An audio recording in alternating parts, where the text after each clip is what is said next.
Hola a todos. Sesión del 29 de octubre de 2025. Seguimos con la segunda temporada. Hoy nos adentramos en la segunda parte del capítulo 4, cara A. Presenta Fer y hace un muy buen recorrido sobre todos los puntos interesantes del capítulo y así a modo de resumen. Esperemos os guste. Un abrazo. Vamos a ir. Pues nada, yo lo he dividido, he hecho una presentación PowerPoint con la que me he vuelto totalmente majara. He gastado como muchísimas horas, tantas que ni siquiera he acabado de leer la parte que tocaba. Y he dividido esta presentación en dos partes, que una es lo que tocaba para la anterior sesión, para recuperar todas las partes que necesitaba para la siguiente sesión, para la de hoy. Entonces, la primera parte es la dialéctica de la biceficción y la segunda parte, que es lo que tocaba por ahí, la ontología de la pregunta. Primera parte. Vale, voy a hacer un pequeño repaso de ciertos puntos importantes. En la anterior parte, que empezaba en la página 257, que es el principio del capítulo, habla de que Kant, el kantismo, es uno de los momentos fundamentales de la filosofía de la diferencia.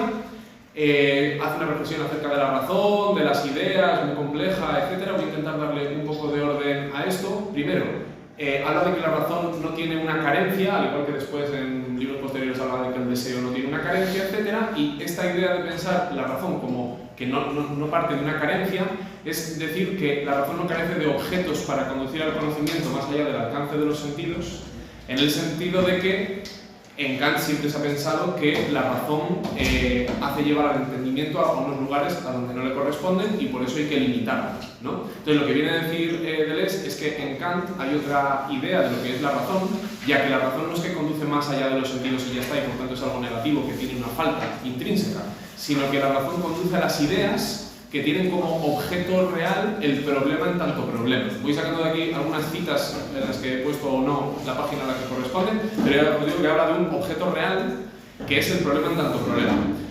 Por tanto, lo que encuentra Deleuze, la manera en la que va a analizar la razón es a través de una síntesis disyuntiva, que es uno de los conceptos con los que nos manejamos en Deleuze, ya que la diferencia reúne y articula aquello que distingue, va a ser, yo creo, el leitmotiv que va a vertebrar todo este apartado, la idea de una diferencia que no solo diferencia y difiere aquello con lo que se encuentra, sino que también lo reúne y articula.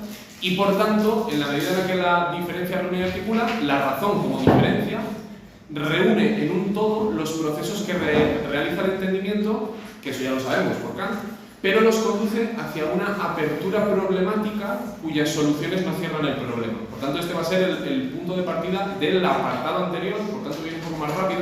Habla del dogmatismo y del empirismo, diciendo que uno colma lo que separa y el otro mantiene siempre separado aquello que difiere, pero el punto al que hay que llegar es ese punto crítico en el que la diferencia cumple la función de reunir en tanto diferencia, y ese punto todavía no ha sido asignado, porque en Kant había demasiado empirismo en este caso, y en los postkantianos demasiado dogmatismo. O sea, tenemos que encontrar ese punto en el que la diferencia verdaderamente reúne y articula lo que diferencia. Por tanto, la conclusión, una que no sé si quedó suficientemente clara, es que seguimos abordando el problema fundamental de la diferencia como articulación de lo que difiere. De aquí pasa al problema de la representación, diciendo que la diferencia articula aquello que diferencia, pero la representación articula remitiendo a la identidad como principio y designando siempre un caso de solución que no se eleva al carácter problemático de la idea. Y la pregunta que a mí me surge en la lectura es ¿dónde encuentra Deleuze un sistema capaz de producir este tipo de representación que no remite a la identidad como principio ni designa un caso de solución que cierra el carácter problemático de la idea, ¿no? Entonces, se mete en todo el asunto de la idea, de que la idea tiene un valor objetivo pero indeterminado. Aquí entramos en todo el asunto que estuve comentando en la anterior sesión de Manuel de Landa, esta idea de que las ideas tienen un valor objetivo pero está indeterminado. Esto Manuel de Landa lo explica en su desarrollo extensísimo de lo virtual, utilizando conceptos de matemática de grupos, de teoría del caos, diciendo que esa indeterminación es como los atractores oscuros de la teoría del caos, que probablemente no es un concepto, pese a la terminología, demasiado complejo, diciendo, bueno, en general, que una idea, dado que tiene ese valor objetivo pero indeterminado, no hay ninguna confusión, no tiene ninguna una carencia, sino que es una unidad objetiva problemática. Habla de los 3 momentos de la emergencia de la idea, que estos 3 momentos, dada su indeterminación, apuntan a un dominio en el que no hay objetos actuales con características actuales, sino en el que hay objetos problemáticos virtuales. Por tanto, ya se empieza a distinguir ese orden de lo actual y de lo virtual con campos de problematicidad que no dependen de objetos empíricos a través de los cuales calcar ese mundo virtual, etc., ¿no? Y entonces aquí se empieza a plasmar una nueva ontología, que así lo afirma Deleuze, como concepto fundamental de sustancia, la multiplicidad. Entonces, esta multiplicidad refiere a que las ideas existen en lo virtual como universales concretos, que se organizan según multiplicidades no sometidas al uno, síntesis disyuntiva, etc. Abajo una cita textual: el elemento problemático no cae en la representación. Por tanto, estaríamos respondiendo con esto el asunto de la representación del que hablábamos antes. Ni particular, ni general, ni finito, ni infinito es el objeto de la idea como universal. O sea, la idea como universal rompería nuestra idea de representación. Conclusiones. Aparte de los fracasos del racionalismo, el empirismo, Kant y el postkantismo, otros en la historia de la humanidad han apuntado hacia el carácter problemático de la idea. Habla del atomismo de Epicuro, pese a que se queda en términos demasiado actualistas. Geoffroy Saint-Hilaire, con todo el asunto que trata en muchas partes de su obra. Yo destaco la geología de la moral en 1000 mesetas, que queda muy interesantemente retratado.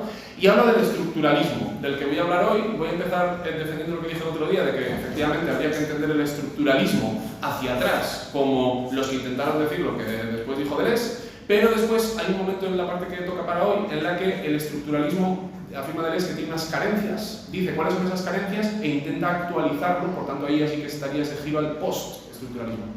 ¿Qué pasa con el estructuralismo? Que se basa plenamente en los 3 momentos de emergencia de la idea: la indeterminación de elementos múltiples, el ejemplo de los fonemas, la determinación recíproca de elementos, la A sin la B no tiene sentido, pero la B sin la A tampoco, y la actualización, según el modelo de la encarnación, en relaciones espaciotemporales diversas que no abordan la problematicidad de la estructura. Por ejemplo, todo problema social es económico, etc., en el caso de Marx. Conclusión: el estructuralismo. Para que veamos una cita textual, la idea se define así como estructura. La estructura de la idea es el tema complejo, una multiplicidad interna, es decir, un sistema de relación múltiple no localizable entre elementos diferenciales que se encarnan en relaciones reales en términos actuales. Lo que hemos visto, que es lo que hemos visto. El estructuralismo hasta nos parece el único medio por el cual un método genético puede realizar sus ambiciones. El método genético es lo que compara entre Maimon y Kant, diciendo que Kant se queda en un método de condiciones y que verdaderamente Maimon realiza un método genético por la determinación recíproca entre elementos indeterminados. Vale, conclusión también de todo este apartado: hay 3 instancias en el paso de lo virtual a lo actual, que uno sería, primero, los problemas, que son de naturaleza dialéctica, las ideas; después, los campos simbólicos, si el primer término es puramente platónico, y aquí yo insisto que hace una inversión del platonismo, pero que cuando utilizamos ese emblema lo utilizamos más centrándonos en la inversión, pero no en el platonismo, y aquí Deleuze está haciendo un platonismo, lo cual a mí yo me quito el sombrero. Entonces, si el primer apartado, la primera instancia, como dice él, es platónica, la segunda, esta idea de campos simbólicos, sería lacaniana, dado que ahí está todo el asunto de lo real, simbólico e imaginario, que habría mucho que decir al respecto, y que sí sé que en el libro que cité el otro día de Órgano sin Cuerpo desarrolla en extenso. Entonces, estos campos simbólicos es donde se expresan los problemas. Estos campos simbólicos pueden ser matemáticos, biológicos, psíquicos, sociológicos, pero no habíamos dicho que la matemática tiene un protagonismo. Bueno, es que resulta que la matemática es un campo simbólico más, pero el cálculo diferencial, la teoría de conjuntos, la geometría topológica que desarrolla Manuel de Landa en extenso de una forma bastante clara, encuentran su sentido en la revelación de una dialéctica que rebasa la matemática. O sea, la dialéctica sería una metamatemática, pese a que la matemática en sí mismo también es un campo simbólico en donde se van a encarnar los problemas. Y luego ya, el último paso serían las soluciones que reciben esos campos que se encarnan en la actualidad de los casos. Es interesante, creo que lo he puesto en otra diapositiva por ahí. Estamos en la lógica de la expresión, de Spinoza y el problema de la expresión. Si habéis leído ese libro, yo lo recomiendo muchísimo porque es muy claro. El expresionismo vendría a ser la forma de deducir more geométrico un mundo actual de un mundo virtual sin recurrir a ninguna trascendencia. Y ahí compara a Spinoza con Descartes, y Descartes que retoma la analogía atomista, que retoma la analogía aristotélica, y es una lucha del expresionismo contra la analogía. La analogía siempre remite a algo trascendente, y sin embargo la expresividad spinoziana de la sustancia infinita que se expresa en infinitos modos, de infinitas maneras, sería una producción de lo actual de forma inmanente, sin recurrir a nada trascendente. Seguimos en ese esquema, o sea, es ese esquema. Vale, como ejemplo, tendríamos en la primera instancia la multiplicidad de ideas, organizaciones de lo múltiple con lo múltiple que no tienen necesidad de la unidad para formar un sistema, utilizan terminología chunga como singularidades, acontecimientos ideales, universales concretos pero individuales, todo esto estaría dentro de esa instancia. Pero luego, por ejemplo, podemos coger como campo simbólico una multiplicidad lingüística, que sería el lugar en donde se expresa el problema, ahí es donde pongo lo del modelo expresionista de experiencia del problema de expresión.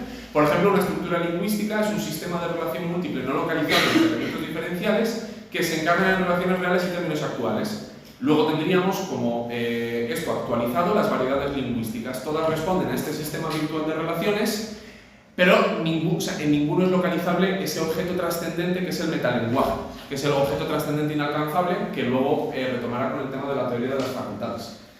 Voy muy rápido, es que como estoy repasando y tal, estoy intentando... Vale, conclusión. Voy 5 diapositivas de conclusión. Hay una dialéctica de la contradicción que busca esencias, sometiendo a la diferencia de identidad y representa ahogando la problematicidad de la idea en sus casos de solución. Es la forma más concisa de explicar todo lo anterior en un concepto que es la dialéctica de la contradicción. Él propone la dialéctica de la bifedicción. Hay una cita muy interesante que dice que el problema del pensamiento no está relacionado con el de la esencia, habla de la dialéctica de la contradicción, sino con, y aquí habla de estos términos así medio poéticos, la evaluación de lo que tiene importancia de lo que no la tiene. Esto es Nietzsche y la filosofía, que habla de cómo evaluar, cuál es el principio crítico a partir del cual evaluar el valor de las cosas. Con la distribución de lo singular y de lo regular, de lo notable y de lo ordinario, aquí estaríamos en los órdenes de estos de la matemática que estudia Adelanta, que se cumple por entero en lo inesencial. Lo inesencial sería ese carácter no representativo de esas ideas problemáticas. O en la descripción de una multiplicidad. Por tanto, ya sabemos lo que tenemos que hacer. Describir una multiplicidad implica no representarla, sino elevar los elementos actuales a su instancia problemática de la que procede. Esto es, en relación con los acontecimientos ideales que constituyen las condiciones de un problema. Y esto es todo lo que tenemos. Una dialéctica que apunta a todo esto que hemos dicho, teoría del caos, teoría de conjuntos, etc. Toda esa dialéctica, todo ese entramado de instancias. Y para mí, yo lo que entiendo, un entramado histórico de acercamiento y alejamientos de esta dialéctica. Los estoicos tienen la suya en toda la obra de Deleuze. Epicuro, ya lo ha dicho, Lucrecio, en la lógica del sentido, Duns Scoto, Spinoza, Leibniz, Schelling, Geoffroy, Nietzsche, Darwin. En 1000 pesetas Darwin tiene unos pasajes brutales. Bersón, Meynon, la teoría de la genética, que aquí lo habla, Karl Marx, Althusser, Lacan. Y por el otro lado, los alejamientos radicales, la representación, etcétera, que serían Platón, Aristóteles, Hegel y sus primos. Y ahora llegaríamos a la segunda parte, que está dividida en dos partes, porque es la teoría de las facultades y la ontología de la pregunta, y lo de después, que son 30 páginas, en donde, si yo consigo esto explicarlo en 10 minutos, ya podríamos ver qué es lo que dice, porque para mí, para entender esas últimas 30 páginas hasta el final del capítulo, yo creo que hay que entender bien esta parte. ¿En qué va a consistir esta parte? En lo que le falta a esa dialéctica de la que hemos hablado. Hemos hablado de una dialéctica de 3 instancias, pero a Deleuze le falta una última instancia. Ya hemos visto que hay ideas muy guays, como idea, estructura, acontecimiento, sentido de aprender, y otras que son una caca, representación, identidad, sentido común, saber. Bien, habla de que el estructuralismo, que es el nuevo teatro, el teatro de las multiplicidades, habla del teatro de la representación y, por otro lado, el teatro del problema de las preguntas, siempre abiertas, que arrastran al espectador, a la escena y a los personajes en el movimiento real de un aprendizaje de todo el inconsciente, cuyos últimos elementos son, una vez más, los problemas mismos. Habla del inconsciente, de cuál es el carácter inconsciente de esas ideas. Habla de que la pregunta y lo problemático es un horizonte trascendental, literalmente, que pertenece de manera esencial, o sea, acabo de decir que no podemos hablar de esencias, pero ahora habla de un campo trascendental que pertenece de manera esencial a los seres, a las cosas y a los acontecimientos. No me parece una contradicción, sino una forma de arrebatar la palabra esencia a los esencialistas. Y dice de este teatro de las multiplicidades, que es el estructuralismo. Esta ontología moderna, la llama ontología moderna, tiene insuficiencias. cae en una vaguedad subjetiva y habla de una religiosidad del alma bella que hay en otros pasajes. Dice, debemos investigar cómo las preguntas se desarrollan en problemas, o sea, introduce un nuevo concepto que es el de preguntas, cómo se desarrollan en problemas en una idea, cómo los problemas se envuelven en preguntas en el pensamiento. Y también en ese caso es necesario confrontar la imagen clásica del pensamiento con otra imagen, la que sugiere hoy ese renacimiento de la ontología. O sea, está hablando de que el estructuralismo es un renacimiento de la ontología de su tiempo y que hay sugerida una ontología de la pregunta. Y ahí es donde digo que vendría el giro post-estructuralista. Vale, hemos dicho que hay un carácter inconsciente de las ideas, que relaciona entre las facultades y las ideas. Básicamente que en Kant y en Maimon se hace referencia a una facultad, la razón, las ideas en el caso de Kant son los objetos trascendentes inalcanzables. En Maimon es muy interesante porque estoy repasando lo que aparecía sobre Maimon y habla de que la razón, o sea, las ideas pertenecen al entendimiento, no a la razón. Dicen que pertenecen a una facultad, al entendimiento, porque la síntesis a priori del entendimiento se realiza mediante síntesis recíproca de diferenciales. O sea, lo que está diciendo es que ya en Maimon hay estructuralismo porque hay una síntesis recíproca, como lo de los elementos, la segunda instancia del estructuralismo, y por tanto, el contenido universal a priori, eso del espacio y el tiempo, que nosotros estamos familiarizados y las categorías, eso que aparece en la intuición es puesto ahí por la razón, pero en el entendimiento, porque el entendimiento ya juega por síntesis recíprocas. Sería bastante largo explicar esto. Hay unas afirmaciones muy interesantes de que desde Platón a los poskantianos el pensamiento ha consistido en el paso de lo hipotético a lo apodíctico, la verdad de apodíctico incondicionalmente cierto, necesariamente válido, y sin embargo el estructuralismo es cierto que trata el pensamiento como un paso de lo problemático a la pregunta. Por tanto ya se está delineando una nueva instancia que está por encima de lo problemático de lo que hemos hablado en la anterior parte. Por tanto, existen unas insuficiencias en esta ontología que hay que detallar bien. ¿Qué es eso de lo problemático? ¿Qué son las facultades para el primer caso? Garantizan la resolución de un problema siempre que se haga un buen uso del pensamiento, por eso se habla del sentido común como un buen uso del pensamiento, una integración adecuada de todas las facultades en la facultad del pensamiento que permiten resolver los problemas de la forma requerida por el propio problema, como si cada problema fuese una especie de repliegue, una bola de papel arrugada que simplemente si tú aprendes a desdoblarla y que quede sin arrugas, pues ya tendrías el problema resuelto. Sin embargo, en el pensamiento estructuralista habla de un acuerdo discordante, que vuelve a ser otro modelo de la síntesis disyuntiva. En vez del sentido común o el buen sentido, lo que tenemos es el parasentido. Cada facultad posee la exclusividad de un objeto trascendente, o sea, las ideas, ese primer orden, se expresa en objetos trascendentes y cada facultad tiene un objeto trascendente propio. Pero las ideas recorren todas las facultades. En un sentido spinoziano yo creo que se puede entender. Está la sustancia que se expresa en infinitos atributos que se expresan en infinitos modos. Entonces, cada modo tiene un atributo correspondiente, pero a la vez está sumergido en la infinidad de atributos. Dice que las ideas se corresponden una por una con todas las facultades y no son el objeto exclusivo de ninguna en particular, ni siquiera del pensamiento. Por tanto, insisto, bueno, y ahí se transmite la violencia, esa manera de, vale, cada una tiene su lugar, su objeto trascendente, pero a su vez hay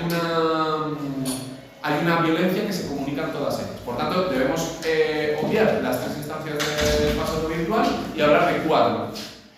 ¿Cuál es esa primera instancia nueva que surge? Habla de unas preguntas imperativas ontológicas y dice, ¿qué son esos imperativos de juego? Esas preguntas que son comienzos de mundo. O sea, son imperativos, en un sentido ético, pero son comienzos de mundo.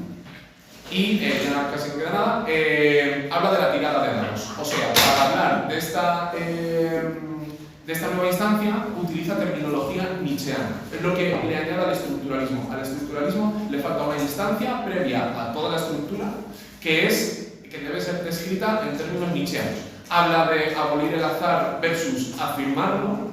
Dice que cada jugada afirma todo el azar en cada vez, hacer del azar un objeto de afirmación es lo más difícil, pero ese es el sentido del imperativo y de las preguntas que arroja. El hecho de arrojar preguntas sin solución predeterminada y operar con esas preguntas implicaría afirmar todo el azar de una vez, en vez de intentar resolver cada problema con una sola tirada, que eso sería abolir el azar. Y define la voluntad de poder, por ejemplo, como, bueno, dice cuando el no poder se transmuta en potencia, dice que seguramente la impotencia pueda permanecer impotente, pero también solo ella pueda ser elevada a la más alta potencia. Es precisamente lo que Nietzsche entendía por voluntad de poder, esa imperativa transmutación que toma por objeto la impotencia misma. Conclusión, esta ya sí que es la última diapositiva. Toda esta última, este apartado que nos toca, bueno, el último, perdón, este apartado que nos toca es un acicate de su teoría de las ideas, con una instancia última por encima de los problemas, construida mediante terminología nietzscheana, que introduce la ética en lo que parecía solo ontología. Ahora lo interesante es que viésemos en qué consiste esa ética o esa terminología. Es interesante que habla contra el hipotetismo cientificista y el moralismo racionalista. Hay una cita que luego leo en la página 198. En medio de Spinoza dice que solo hay una manera de desprender una ética de una ontología pura, y esa es la de Spinoza. Por lo tanto, yo entiendo que lo que está haciendo es añadirle ese punto a toda su teoría de las ideas que había expresado previamente en el anterior apartado. A esta parte le falta una ética. ¿Cuál es esa ética? La de Spinoza-Nietzsche, ese monstruo, que él está estudiando en ese momento porque está presentando su libro sobre el problema de la expresión. ¿Qué hay en esta tercera parte? Desde la 303 a la 332, vuelve otra vez a la relación de lo virtual con lo actual. El otro día comentamos que sus últimos dos textos hablan de lo de la indolencia en la vida y la de la relación virtual actual, hablan todo el rato sobre la relación virtual actual, o sea, esta es la obsesión de Deleuze. Digo, hay tres cosas a lo largo de todas las páginas para que se vea un poco cuál es el carisma de todo esto, de lo que queda hasta el final. Dice, cuando el contenido virtual de la idea se actualiza, o sea, ese es el tema de lo que va a estar tratando, lo virtual y lo real no se oponen sino a lo actual, hay una realidad plena de lo virtual. Vuelve a tratar la polémica de Cuvier y Freud, dice que el mundo entero es un huevo, pero que el huevo es un teatro, retomando esa idea del estructuralismo, y casi al final dice que la idea se dramatiza en numerosos niveles, o sea, volvemos a hablar de un expresionismo desde las ideas, tirando de esta idea dramática del teatro, diferentes niveles, y aquí estaría un poco mi resumen de todo esto. Y ahora ya pues podríamos ver, y ya os digo, a mí lo que más me interesa es esto, en qué consiste toda esa terminología nietzscheana para describir esa dimensión, esa instancia primera que es la de las preguntas.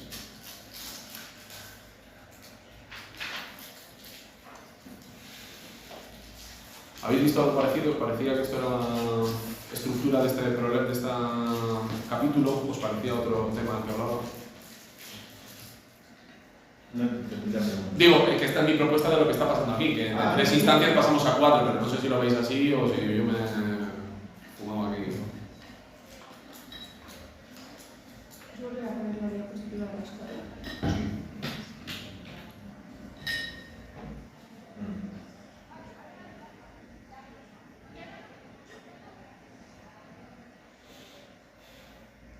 El año pasado pasábamos las presentaciones y tal por el grupo, a lo mejor podíamos Yo volver lo a paso, hacerlo. sí,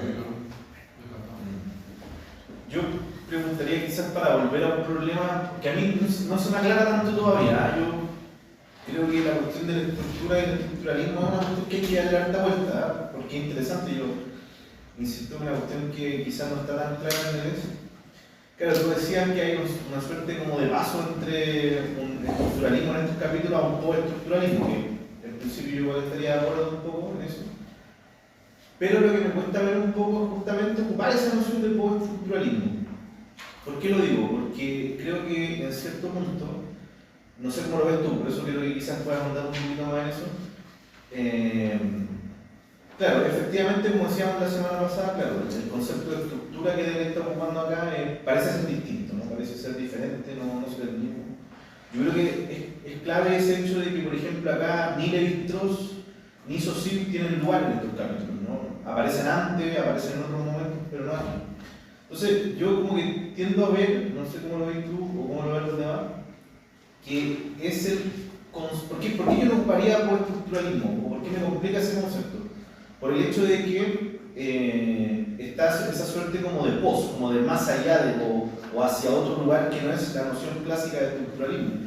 Y yo creo que cuando Deleuze dice estructuralismo acá, y tú lo mencionaste al principio, en el momento en que él asocia estructuralismo, idea y multiplicidad, ya no es la noción de estructuralismo que nosotros conocemos como más canónica, si uno quiere.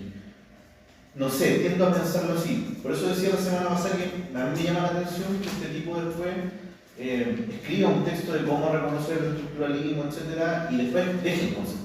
Lo deje, lo cambia y mete otras cosas, ¿no? etc. El término. Y entonces lo que me llama fuertemente la atención es que, claro, yo entiendo el paso que tú das. Yo también creo verlo, de ese sentido que aquí no estamos hablando de la noción clásica de estructura. Pero ahora no sé si llegaría a un postestructuralismo en la medida en que, claro, yo creo que el concepto de estructura que está trabajando en Deleuze acá no se parece al de Saussure de Levi-Strauss. Eso es lo que te preguntaría. ¿Lo ves así o crees que es otra cosa? Pues mira, el problema es que para mí, yo como he aprendido a Saussure y a Levi-Strauss después de haber leído a Deleuze, es como que yo tampoco te sé decir la definición de lo que dice Levi-Strauss porque no me he estudiado el curso suyo y de Levi-Strauss no me he leído más que lo que aparece en el Antiedipo. Entonces yo también, a mí me ocurre una cosa que es que yo sí que estoy leyendo continuamente el método de, o sea, cuando estoy leyendo estoy viendo operar el método de Deleuze de lo de la sodomía esta de dar por culo a un autor y hacerle gritar cosas que las está gritando él pero que seguramente no son las que querría gritar. Eso lo trata mucho Zizek en el libro este que comenté el otro día y además dice que al único al que no hace gritar es a Hegel, etc. Y dice que hagamos una sodomía hegeliana de Deleuze, o sea, utilicemos su método. ¿Cuál es el método de Deleuze? Hacer decir a la gente lo que me quiere decir. Está diciendo que el estructuralismo es lo que a él le apetece decir, que resulta que es continuamente lo mismo, que es un paso de lo virtual a lo actual, en el que no hay ningún centro que organice todo ese desarrollo en el paso de lo virtual a lo actual. En el Antiedipo desarrolla muchísimo la crítica al estructuralismo, muchísimo, diciendo que Lacan es aquel que consigue darle la vuelta al estructuralismo porque verdaderamente no establece un centro de identidad a partir del cual entenderlo el paso de lo virtual a lo actual. Pero claro, es que igual, o sea, yo entiendo que Saussure, por lo que he estudiado en la carrera y las 100.000 millones de textos que hacen referencia a ese juego conceptual, sí que está diciendo que la determinación de los elementos depende, o sea, no existe una determinación propia en un elemento concreto si no es sumergido en una estructura a partir de la cual recibe su sentido. Pero la estructura como tal tampoco ofrece el sentido de una manera trascendente y vertical, sino que los elementos se organizan de manera horizontal y hay que ver si eso verdaderamente es lo que hace en la prueba del algodón. Dice, ¿verdaderamente estas personas están haciendo operar un sistema inmanente? ¿Verdaderamente no están? Es que yo creo que ese no es el problema, por eso vale. digo, porque ¿en qué punto lo voy? En el hecho de que el estructuralismo clásico, eso que llamamos estructuralismo, por eso insisto que hay que poner muchas comillas porque es como una borradura de muchas otras escenas, siempre pasa eso, pero digámoslo en Saussure, claro, en Saussure no tendría problema en decir que la estructura lingüística es inmanente. Es inmanente. Claro. No habría problema para él. Claro. Lo que él sí tendría un problema, que yo creo que por eso Deleuze como que da un paso al costado, es el hecho de que la estructura lingüística, para que funcione como estructura lingüística, necesita un referente que es trascendental. O sea que en la relación significante-significado, que es la que constituye toda la estructura lingüística, para que cualquier tipo de palabra funcione en una articulación lingüística, cuando uno se va como a ver, que funciona así, ¿no? Yo digo computador y computador yo lo entiendo porque remite a otra cosa y esa cosa remite a otra y a otra y a otra y a otra, pero siempre hay uno que es el significante como más el originario, por decirlo así, que se divide en esta idea de que hay unas cosas que son imágenes mentales y otras que son las cosas mismas. Entonces, ¿por qué esa estructura da lo mismo que sea inmanente o trascendente? Porque en realidad parte del hecho de que todo va a remitir siempre a una estructura de conocimiento en la que cada cosa siempre va a estar en relación a otra, pero todas esas relaciones van a depender de una, que es significante y significado, no sé, o base y superestructura, etc. ¿no? ¿Por qué digo eso? Porque cuando Deleuze dice la cuestión de la estructura como multiplicidad, pone en contradicción, yo creo, por eso esa idea de que haya una estructura que puede tener 2, 3 o 4 caracteres que la sostengan. Entonces, cuando él dice estructura y multiplicidad, ya se va de las manos, porque y ahí donde el ejemplo que tú pones de Spinoza y el problema de la expresión, yo creo que es claro. En Spinoza hay una estructura. la sustancia, los modos, etc. Es una estructura inmanente. Sí, los modos son expresión de la sustancia. Pero eso no hace que la sustancia sea el último referente. Porque la sustancia está constituida de los múltiples modos de expresión de esa sustancia. Su única estructura es la expresión de sus múltiples modos. Entonces, no hay una relación, te fijas, significante-significado o base-superestructura. Entonces, ahí es donde yo creo que la cuestión como que se pone interesante. ¿Sí? Sin duda es muy interesante y yo lo que entiendo es que Deleuze está tomando esta pregunta y respondiéndola. Sí. Y yo creo que está diciendo, ¿cuándo el psicoanálisis, como la Revolución Rusa, cuándo se tornó un sistema totalmente opresivo y representativo de vidas, pese a que, joder, si todo el psicoanálisis funciona de manera inmanente, es cierto, pero es que todas esas representaciones, o sea, estamos cayendo otra vez en la representación inmanente que está atrapando a las personas de una manera infinitamente más represiva que un policía dándote con una porra, que es ya tu representación familiar, etc. Y esto ya es el anticipo. La cosa es, ¿cuándo se tornó el psicoanálisis un sistema despótico de representación? ¿Cuándo se tornó la Revolución de Octubre un sistema despótico de representación? Y ahí es cuando él dice, es que claro, estas representaciones inmanentes igual no están verdaderamente operando de esa forma tan inmanente.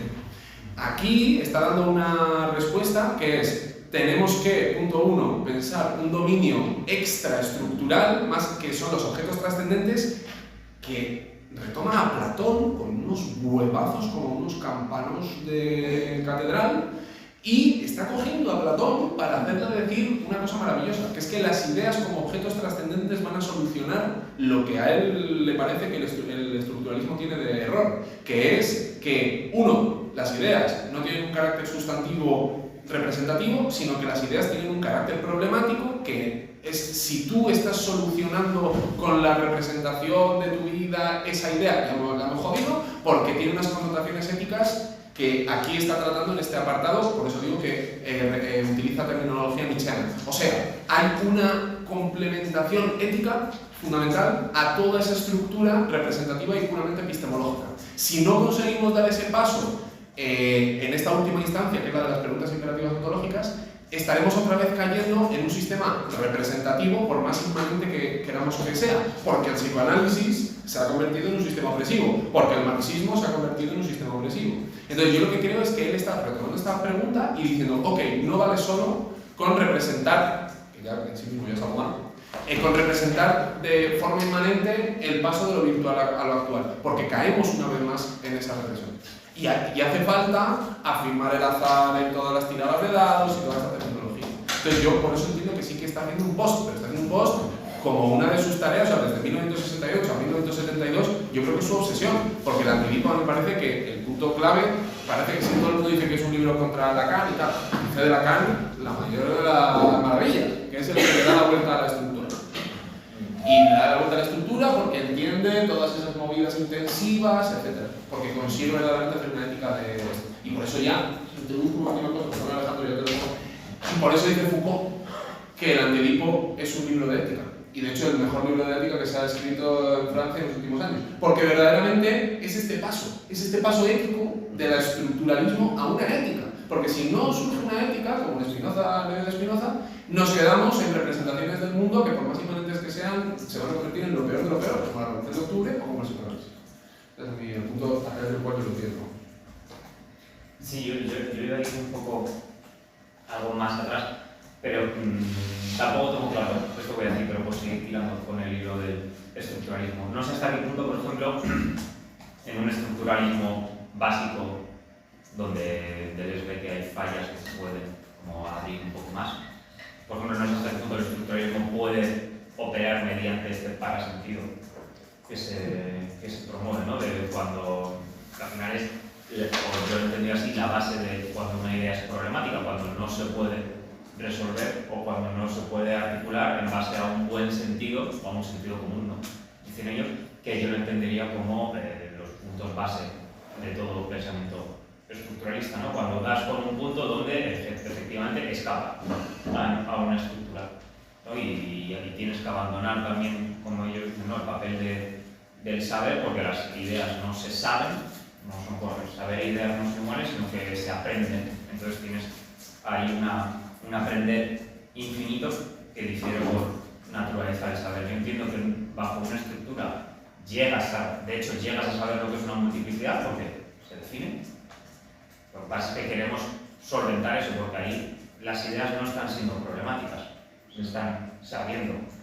Es el momento, ¿no?, de crítica, que es lo que me fallaba un poco porque yo estaba situando al estructuralismo previo a este teatro o sea, le estaba poniendo en el teatro de la representación, pero dice Deleuze que que nadie se debe asombrar porque el estructuralismo, los autores contemporáneos que lo promueven, están acompañando frecuentemente por una apelación a un nuevo teatro, un teatro de las multiplicidades que se opone en todos los aspectos al teatro de la representación. O sea que hay como algo más caca aún, que es kantianos y postkantianos, luego está el estructuralismo que más o menos maneja un poquito lo de las ideas, pero yo lo que he entendido es que el estructuralismo no es capaz de hacerse cargo del carácter problemático de las ideas porque no es capaz de manejar una contradicción.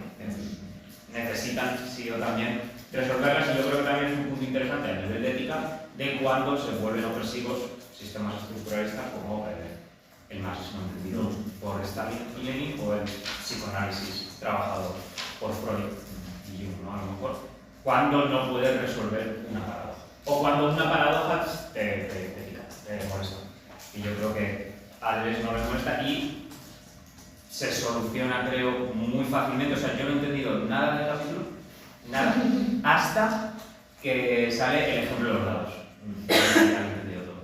Ya, porque me gusta mucho esta, no analogía, ¿no? La analogía no nos gusta, ni metáfora, ni nada, esta forma de explicarlo, porque encima, como nos lo dicen con cada puntito, están las cosas que no puede solventar el estructuralismo, ¿no?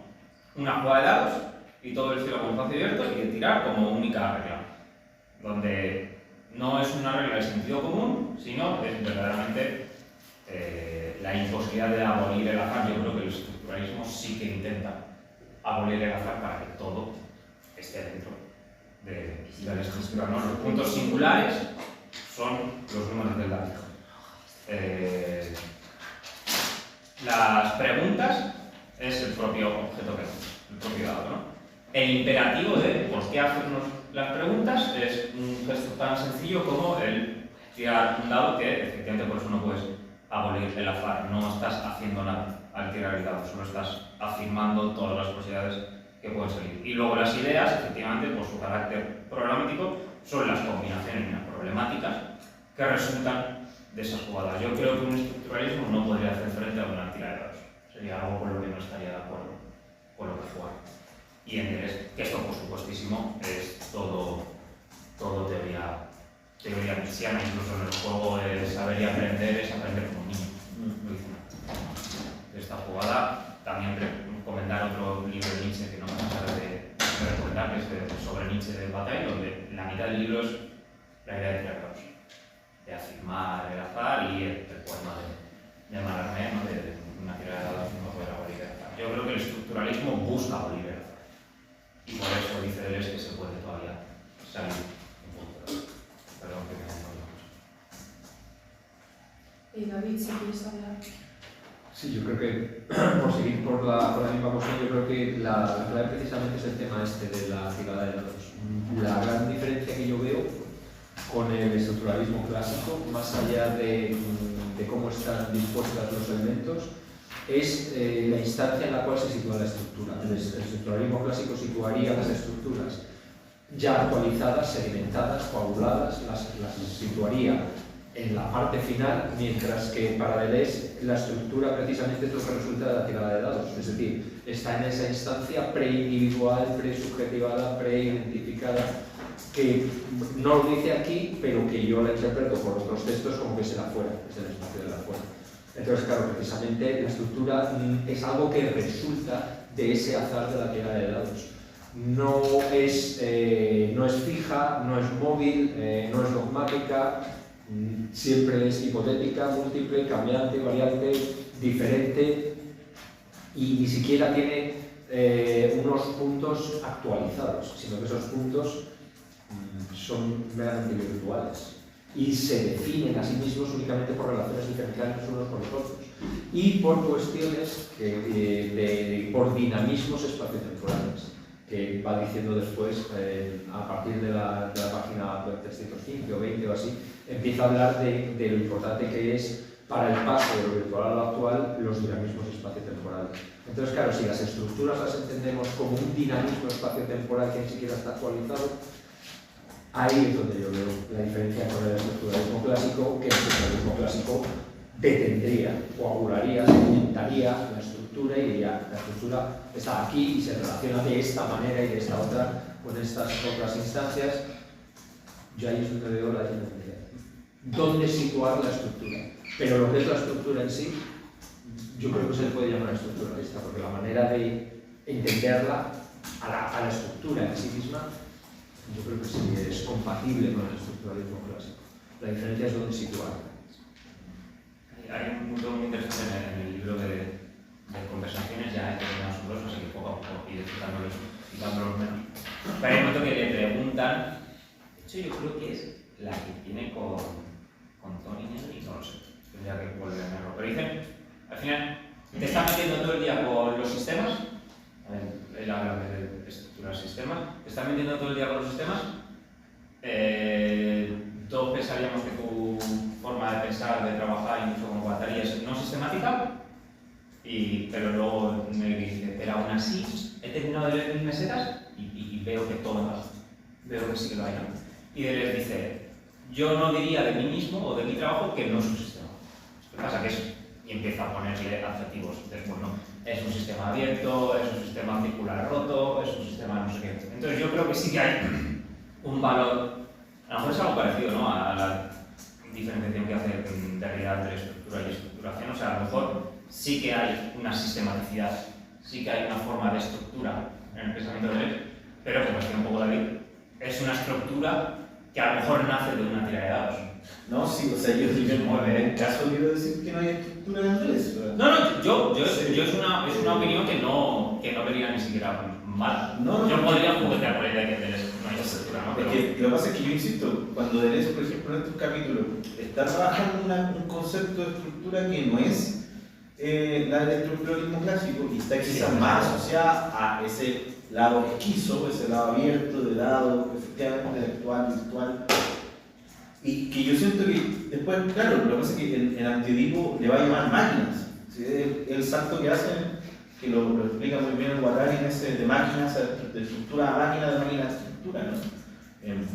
Abandona ciertos conceptos justamente para trabajar en lo que tú bien dices, el problema de Lacan y el estructuralismo por otro lado. Entonces, como que va abandonando conceptos que se van tornando, como decíamos, simulacro también, ¿no? Conceptos que se van tornando más difíciles como de defender, creo yo, como para plantear esto que está como incipientemente naciendo y que va a devenir, ¿cierto?, en máquina, en rizoma, etc. Que son todas como estas suertes de estructuras o agenciamientos que parecen no tener límites claros o estables o petrificados, ¿no? O sea, que se pueden siempre estar agenciando con otras máquinas, con otros encuentros, etc. Sí, yo creo que ahí estamos de acuerdo en esa cuestión, ¿no?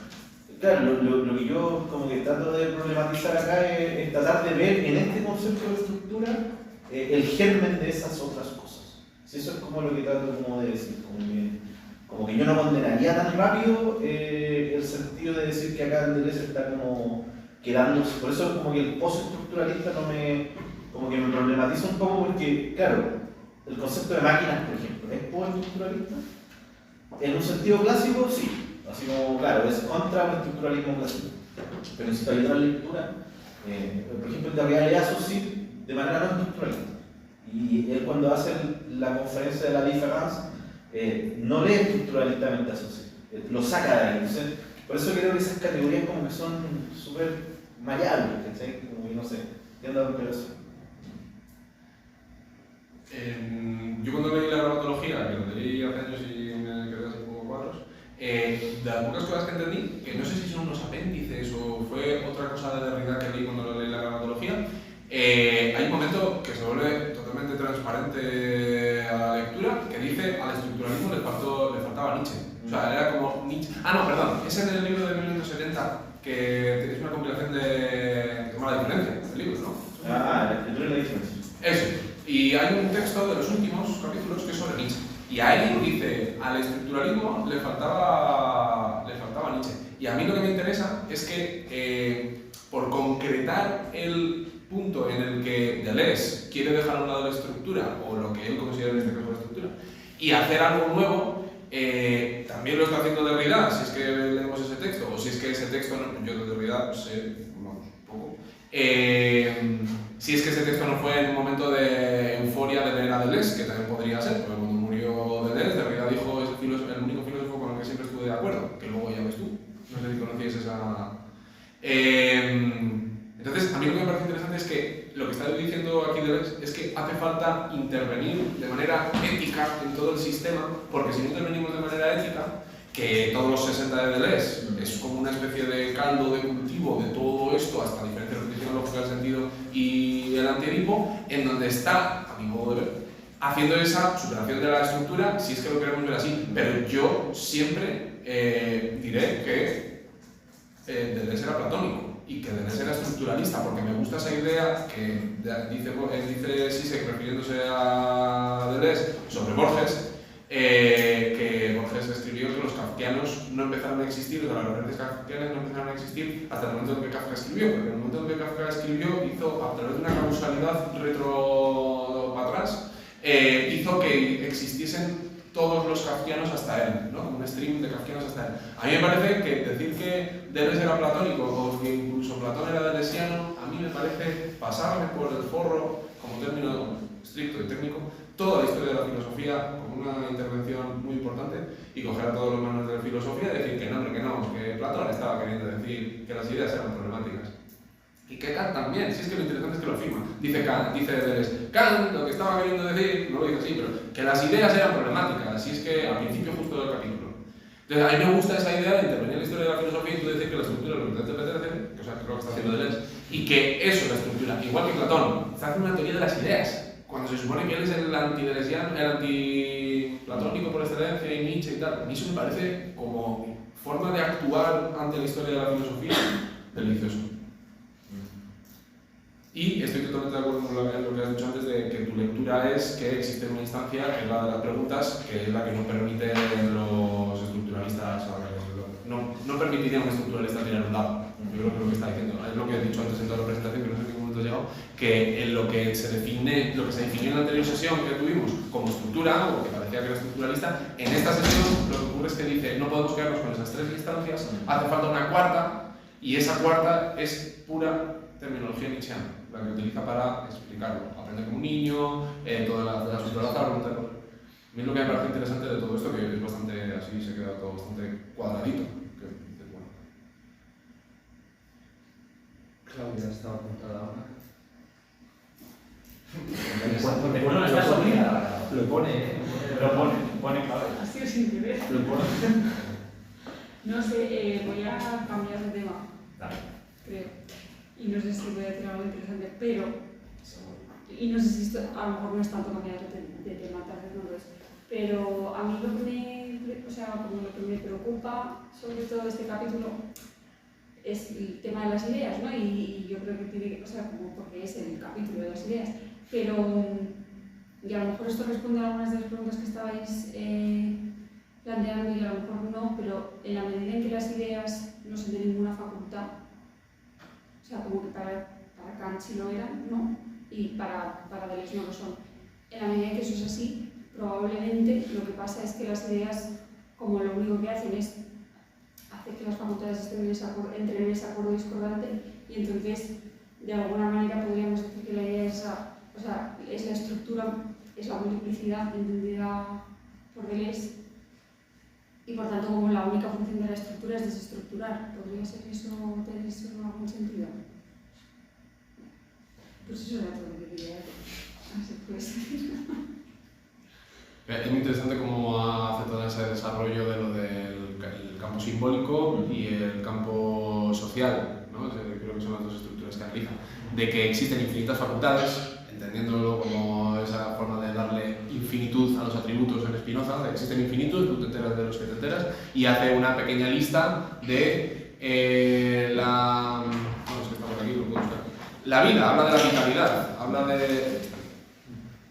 habla multiplicidades psíquicas, multiplicidades biológicas, multiplicidades físicas, multiplicidades sociales, multiplicidades lingüísticas, y todas las analiza desde una misma estructura, que es hablar de un objeto trascendente, de cómo el objeto trascendente, como es trascendente y es virtual, no se puede traer a la actualización, pese a que todas las actualizaciones de ese objeto trascendente van a contar interiormente con todo eso, ¿no? Como si fuese una especie de relación entre el modelo y la copia de Platón, pero de otra manera.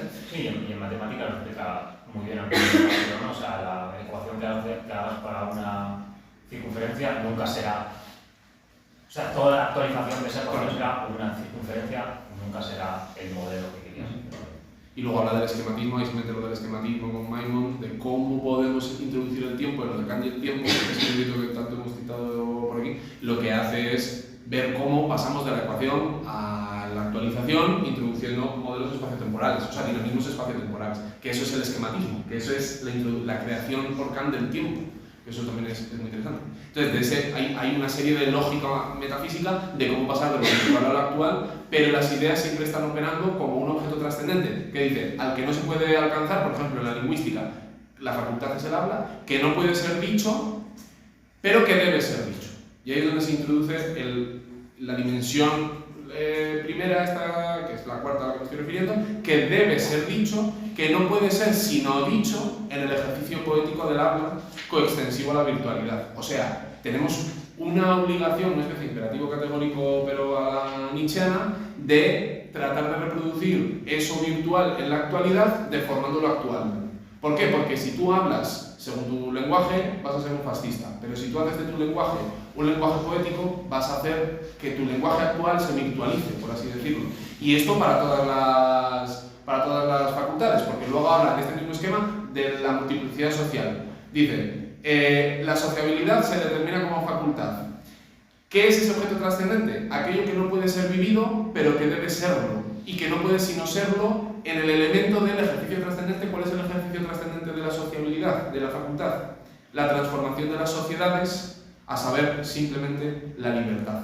O sea, tenemos que hacer de todas nuestras actuaciones fascistas de la vida y todas las determinaciones representativas del problema de la vida, tenemos que virtualizarlas. Y al igual que hablamos poéticamente, con la vida también tenemos que virtualizar esa vida que consiste en introducirle libertad. Entonces, en todas las utilizaciones de esas ideas que parecerían representativas, lo que hay que hacer es virtualizar esas actualizaciones para introducirles el punto ético. O sea, ¿cómo introducir la ética en la ontología? Virtualizando las actualizaciones espaciotemporales. Eso viene en la página 292, es que le da muchas vueltas. Pero como habla de las multiplicidades biológicas y habla de la vitalidad y el monstruo, a mí me gustaría saber ese mismo esquema que utiliza para la social y para la lingüística, intentar reproducirla para lo biológico. Entonces, ¿qué quiere decir que la vitalidad es la facultad y que el objeto trascendente es el monstruo?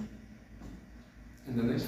Al igual que he hablado de la socialidad y de la sociabilidad, y que virtualizar las sociedades actuales es introducir la libertad, ¿qué querría decir que el objeto trascendente de la vitalidad es el monstruo? ¿Cómo virtualizamos lo actual? El devenir monstruo. Bueno, ¿cómo se llama? Estas corrientes contemporáneas del nuevo materialismo, la Jan Bennett, por Preciado en cierto punto también, aunque no entra como en esta categoría, pero ¿cómo se llama? Está más de moda. La Karen Barat, ¿no? La Karen Barat, claro, tienen como que rescatan esta parte de Deleuze, porque en la diferencia y repetición hay varias citas a Gabriel Tarde, a varios biólogos, ¿no? Que están como trabajando esta cuestión de una suerte como de, ¿cómo le dice Karen Barat? Agenciamiento sí, como que intracción, ¿no? Que lo rescata de Deleuze, pero como que le da un par de vueltas para dar cuenta de que, claro, en esta filosofía como que ya se hacía presagiar que los cuerpos biológicos, por ejemplo, están en constante mutación y que por tanto cualquier concepto de identidad, sobre todo identidad de género, se van quedando limitados en la medida en que todos los cuerpos están como habitados o en potencia de devenir otra cosa, ¿no? Y la cuestión del monstruo creo que calza súper bien en la medida en que, claro, el Deleuze acá tiene una noción súper linda de lo monstruoso, que dice, ¿no? No es simplemente como el Frankenstein que aglutina como diferentes determinaciones de distintas cosas, de patas de animales, etc., sino que más bien consiste en hacer subir el fondo y disolver la forma, ¿no? Que es como esta idea que lo monstruoso en realidad tiene que ver con la cuestión de que es una suerte como de diferencia que siempre está surgiendo y que pone en cuestión siempre los límites. Entonces, de ahí como que esa rama de los nuevos materialismos feministas, yo siento que toma mucho esta cuestión de derechos, así como, no sé cómo lo ves tú, que también trabajé ese cuestión, ¿no? Sí. Bueno, es que no le he dado como mucha vuelta a esto. Yo iba a rescatar que justo antes, en 291, ahí, o sea, la paradoja se enuncia de forma muy parecida, como ha dicho Fernando, dice que el pensamiento, por ejemplo, encuentres en sí algo que no puede pensar, que es a la vez lo impensable, y lo que debe ser pensado. Lo impensable y lo que no puede ser, sino pensado. Eso solo es incomprensible desde el punto de vista de un sentido común o de un ejercicio calcado sobre el empirismo, ¿no? Ese es el momento de también hacer ética en ontología, porque muchas veces mi crítica siempre viene por aquí. A la ontología, ¿no? Se centra en la actualización que se ha dado o la forma de actualizar que se da pues, al ser o lo que sea, ¿no?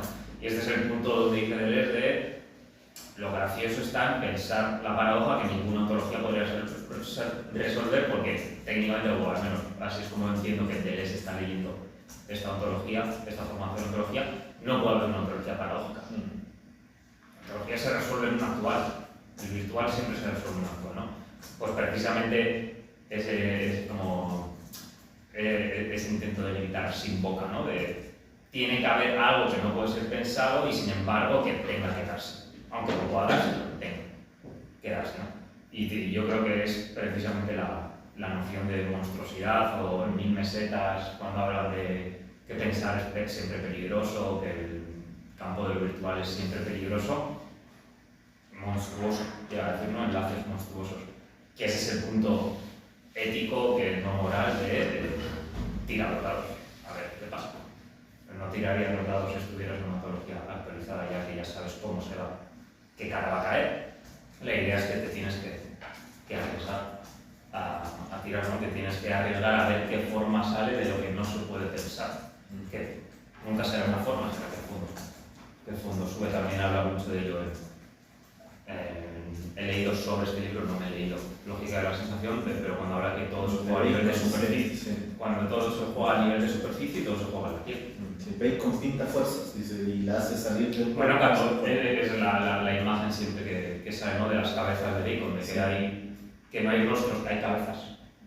Y sale algo, Bacon está pintando efectivamente fuerzas que rompen con la forma del rostro, que podría también ser así. Por eso dice que Bacon pinta así, como que desfigura la forma, porque hay algo que hace surgir esa cuestión. Sí, es una gran conexión que hay entre diferencia de repetición y la lógica de las sensaciones de Bacon. Que la lógica de la sensación es como el 80, Pues sí, claro, pequeño. el 80 y pico, ¿no? Sí. Después de 1970. Sí, después de 1970.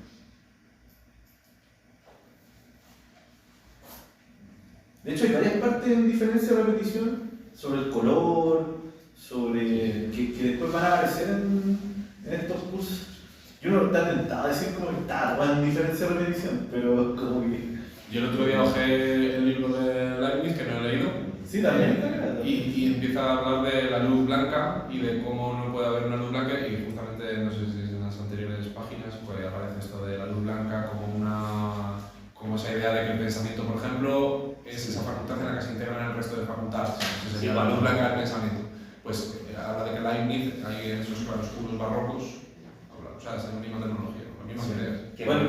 Que lo dicen súper... Yo solo por recuperar la cita, me gusta mucho como lo dice. Así las ideas son multiplicidades de resplandores diferenciales como fuegos fatuos de una facultad a la otra, virtual reguero de fuego, sin tener jamás la homogeneidad de esa luz natural que caracteriza el sentido común, ¿no? Que también está muy fácilmente arreglado en el imaginario común de una luz blanca. Bueno, Platón mismo, de saber como una luz blanca que te deslumbra, visto como diferentes fonitos que van prendiendo la hierba a medida que pasan, que funciona mucho, o sea, que creo que ejemplifica muy bien la idea de ir contra esa luz de la hierba, que es la del sentido común.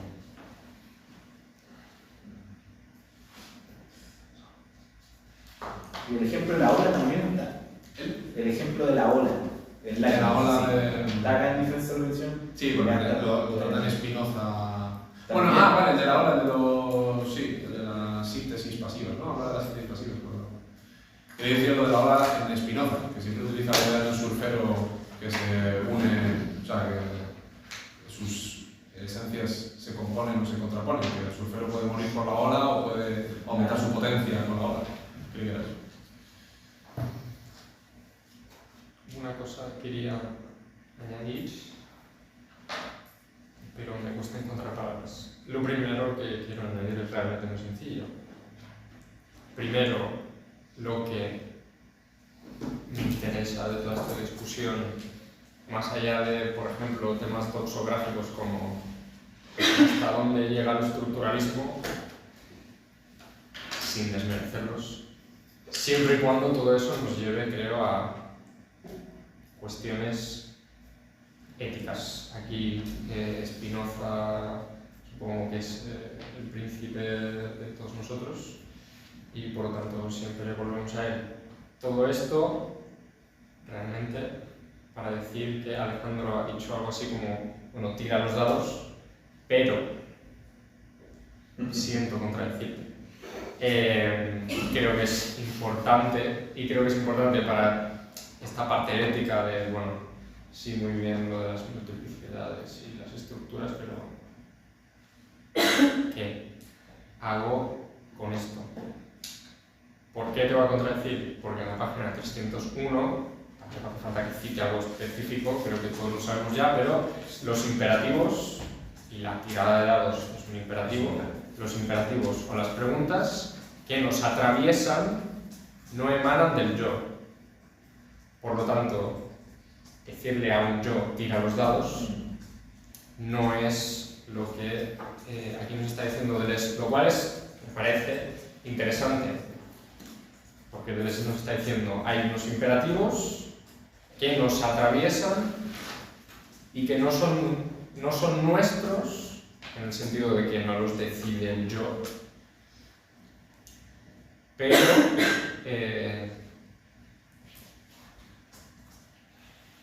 ¿de dónde vienen? Aquel que tira los dados, creo que dice tal cual Deleuze en Nietzsche y la filosofía, es el dios, es el niño de Heráclito que está jugando. No hay justicia, o la única justicia que hay es la de ese niño que tira los dados. Claro, todo esto para decir qué hacemos con esos imperativos. O esos imperativos nos vienen, nos atraviesan, Dios sabe de dónde vienen, pero algo hay que hacer con ellos. Y el problema es que esos imperativos son incognoscibles en el sentido tradicional de la representación. Yo no me puedo representar esos imperativos que me constituyen, que me atraviesan y a los que debo, porque son imperativos, debo responder. De alguna manera no puedo no responder a ellos. De ahí la fórmula que me gusta mucho y que Deleuze repite mucho, curiosamente aquí y en los libros sobre el cine, en el segundo libro sobre el cine, de lo impensable que, sin embargo, debe ser pensado. Y ese debe que cae al suelo y retumba a todo el mundo de lo pesado que es ese debe. Entonces yo creo que ese es un poco el problema. Y luego, por citar más texto que me parece que nos puede guiar en la dirección hacia no una respuesta, no una solución, pero que nos puede guiar hacia una forma de pensar eso que es impensable, está en la 313 y en la 314, cuando habla precisamente, vuelve a hablar de Marx y vuelve a hablar de la revolución y dice, no habla de los imperativos, lo cual es confuso, habla de los problemas, pero bueno, los problemas, dice, escapan por naturaleza a la conciencia, lo que he dicho de la irrepresentabilidad de todo esto. Es propio de la conciencia ser una falsa conciencia, patada en el pecho a los marxistas tradicionales.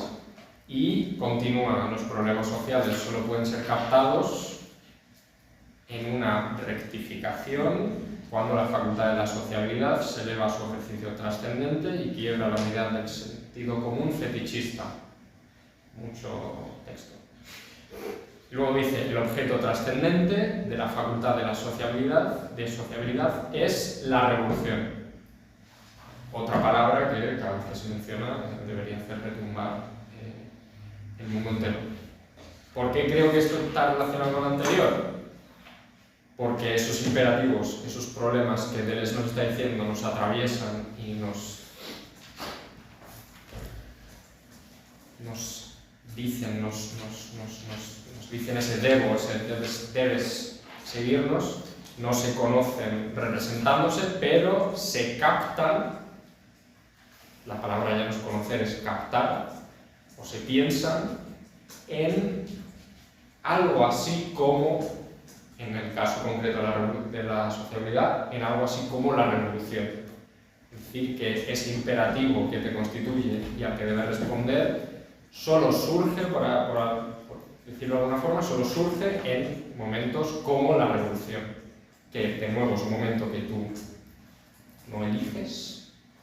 Otra, creo, patada en el pecho a los marxistas tradicionales. La revolución se organiza, o la revolución es algo que llega de repente y tienes que responder a ella como precisamente un imperativo. Bueno, ya estoy hablando demasiado. Era solo esto para plantear, yo creo, el problema ético que más allá de lo del estructuralismo y las multiplicidades, a mí personalmente me choca y me hace vibrar precisamente como uno de estos imperativos preguntas sin respuesta, y ese es el problema, pero que aún así debemos responder de alguna forma.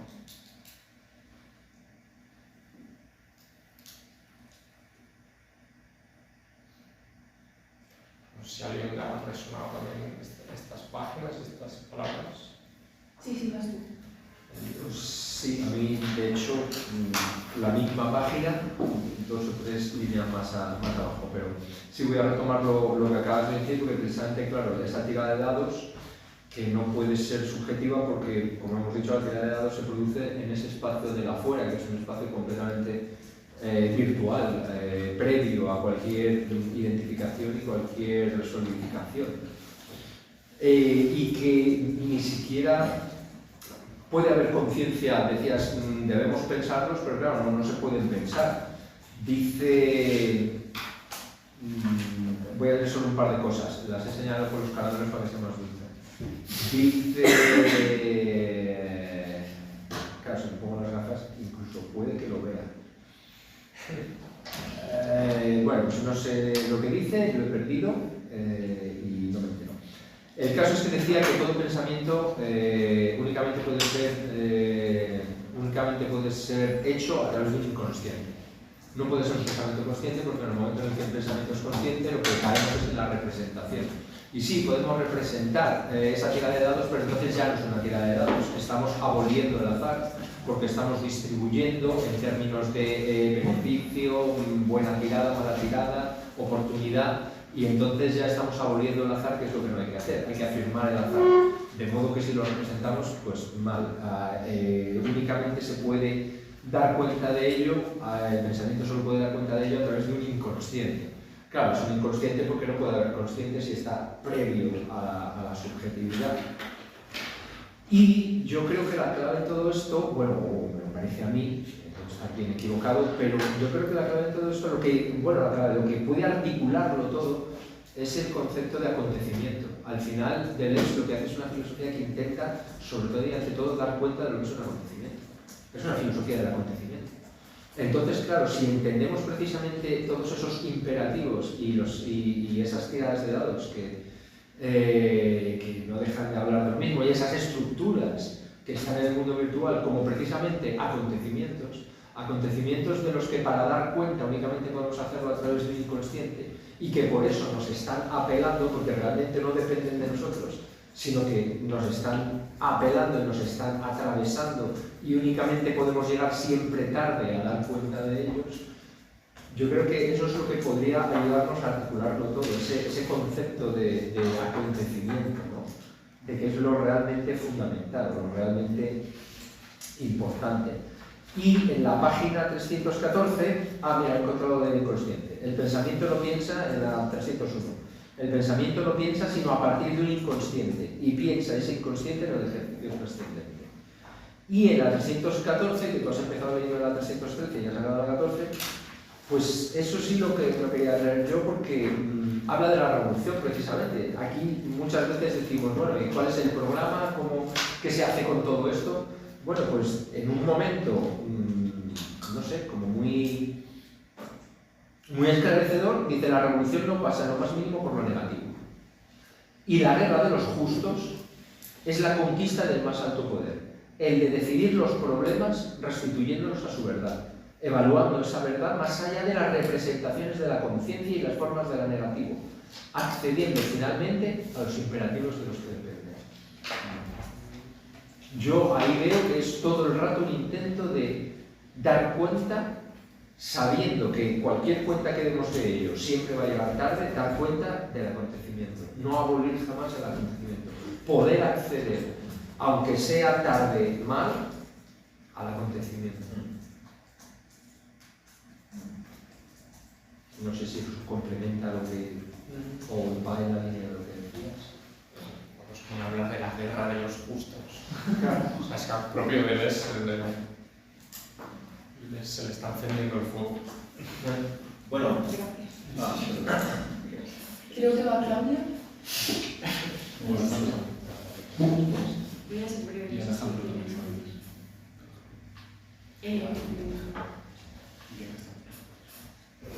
Pensaba lo que estaba diciendo Sebas en una situación cotidiana que tengo en mi vida, que es una persona que quiere dejar el trabajo, pero no puede. Pero ese trabajo no es pero hay una situación no puedo dejarlo porque no lo veo. hay una situación como muy de malestar ahí, pero como que a la vez sigue ahí. Bueno, la cuestión, todo esto me hacía pensar en Fisher y en lo que dice siempre, lo dice siempre, pero como que lo dice mucha gente apelándole, de que como solo en las circunstancias más extremas, ¿no? Como existe esa negatividad pura, ¿no? De ya no creer en el capitalismo o en la vida porque todo va mal, estás deprimido y eres como un sujeto totalmente inepto para la vida cotidiana, solo ahí existe como el fuego para la revolución, porque ya no crees que nada de lo que hay pueda cambiar tu vida. Eso es, por eso, muy difícil y es muy difícil hacer la revolución, ¿no? Pero me hace pensar en lo que decía Deleuze y lo que dice Nietzsche, ¿no? De la impotencia nace la potencia y de lo impensado nace el pensamiento, y son esos imperativos que no podemos conocer y los que nos deben actuar de alguna forma, ¿no? Son esas, y por eso tiene sentido a lo mejor la relación entre la virtual y la actual, que yo también creo que es una de las cosas más importantes para Deleuze en su pensamiento. Y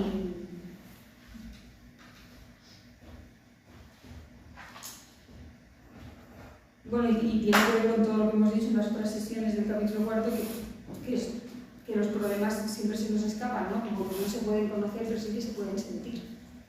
Porque sentimos la imperatividad de los problemas, entonces, y a veces desaparecen, como decía Alejandro el otro día, y no nos hemos dado ni cuenta, pero nunca se pueden solucionar, ¿no? Y no sé, como me parecía interesante como relacionarlo con lo que decía Sebas de la ética y de qué hacemos con esto que nos está dando Deleuze como una ontología. Me parecía interesante como pensarlo con Fisher en este sentido. No sé si puede ser que salga de ahí, la verdad es que no sé. Pero bueno, sobre lo que ha dicho David también tenía algo que decir, y lo que me parece como importante matizar de lo que has dicho, y esto está fuera de contexto en mis notas, entonces no sé cómo hilarlo, es que el problema no es la representación, el problema no es... O sea, el problema es que si la estructura es consciente, o la idea es consciente, o el imperativo es consciente, lo que pasa es que es de una facultad. Entonces, estamos encerrados en el sentido común y entonces nada puede cambiar, ¿no? Y por eso las ideas solo pueden ser pensadas como desde el inconsciente, ¿no? Y por eso el pensamiento tiene que nacer de lo que no puede ser pensado. Y así está respondiendo Deleuze a su pregunta del libro, que es cuál es la génesis, ¿no? Cuáles son las condiciones de génesis de la experiencia real, pues son las ideas, es las multiplicidades que son las ideas para él. Y lo dice también en el artículo que os pasé el otro día de Daniela Foss, que de lo que se trata no es de intentar lo que todo el rato está intentando hacer Deleuze es que no intentemos colmar el abismo que hay entre una cosa y la otra, ¿sabes? Que el problema es intentar colmarlo, y entonces ahí empieza la identidad y empieza todo lo que nos impide movernos de alguna forma, ¿no? Yo creo, no sé. Ya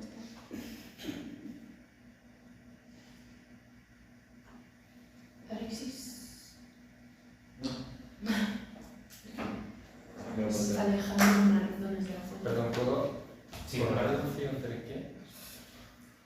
¿El abismo? Perdón. Es que no sé. Por eso no lo he dicho. Entre una cosa y la otra, ha sido su expresión. Entre una cosa. Yo entiendo que no, nada, era por Sí, yo no me había enterado. En los eventos actuales, entiendo que sea. Y lo dice a lo virtual, o sea, al propio aviso. Perdón, sí. Alejandro Mardones de la Fuente. Presente. Vale. A ver, es que creo que hemos dado otra vez con el mismo punto escollo que yo tengo con el chico de la gramática siempre, que es momento, criterio, no sé cómo llamarlo, pero al final siempre llego a selección. A selección. Hay que, como tal David, hay que seleccionar el problema. Y ese es siempre el punto de agencia extraño en Deleuze y en Deleuze y Guattari, que yo no entiendo por qué. El momento la crítica es la acepto completamente y tiene toda la razón. No tiramos los dados de forma personalista, de forma de un sujeto no tira los dados, pero entonces me sale un problema porque mientras que lo diferencia y repetición, sí que creo que no se habla de sujetos, pero el estructuralismo como tal no tira dados. O sea que sí que hay un momento de decisión o un criterio de selección donde se afirma vamos a aceptar esta forma de trabajar con las cosas. Entonces yo no sé si hay un momento de tirar los dados, pero sí que hay un momento, sí que hay un criterio para escoger la forma para escoger el imperativo tirar dados y no otro imperativo. O sea, porque mi punto es que no todo, o lo que dice, o como yo entiendo a Deleuze, no todo el mundo está abierto al conocimiento. Hay gente que no está. Hay estructuras que no están abiertas al conocimiento. Hay estructuras que niegan el conocimiento, que intentan controlar, que intentan negativizar, etcétera, etcétera. Entonces yo no sé si hay un momento de decisión. Bataille lo explica muchísimo mejor porque es siempre una partícula personal, que es jugarse, es ponerse en juego. Entonces, vale, puede ser que alguien no tire los dados, pero desde luego que alguien decide funcionar mediante tiradas de dados. Porque tenemos casos de gente, no sabemos en qué punto, donde deja de funcionar mediante tiradas de dados, que es el ejemplo del psicoanálisis. Donde llega momentos donde las paradojas no se admiten. Y se fuerza el que no se pueda admitir. Porque me he intentado hacer un esquemita que hay como 3 puntos, o yo entiendo que hay 3 momentos en la tirada de dados, donde nos puede llevar a esta idea de selección o de momento de decisión, ¿no? En la guía esta de diferencia y repetición habla del momento de decisión, que es dependiendo de la tirada de dados, dependiendo de cómo se combine un problema, se juega en ese problema de una forma o de otra. Y esas cosas no se pueden saber hasta que no se tiren los dados. No sabemos qué es el carácter monstruoso, no sabemos cómo enfrentarnos a X línea de fuga hasta que no la atraviesas. Pero tienes que querer atravesarla. No, ese es el punto. Es verdad que nos tiran los dados por nosotros, pero hay muchas veces que no, hay muchas veces que decides ir mi mesetas creo que está mucho más explicado, en una línea de pulsión de abolición y ya está, y te matas. Y es el punto de siempre, ¿no? Has decidido, hemos decidido entre todos cuál es el cuerpo sin órganos lleno y cuál es el cuerpo sin fascista. ¿Qué criterio hemos ido para decidir el momento, o sea, no el momento de revolución, ¿no? Pero como lo ha dicho David, hemos decidido el problema.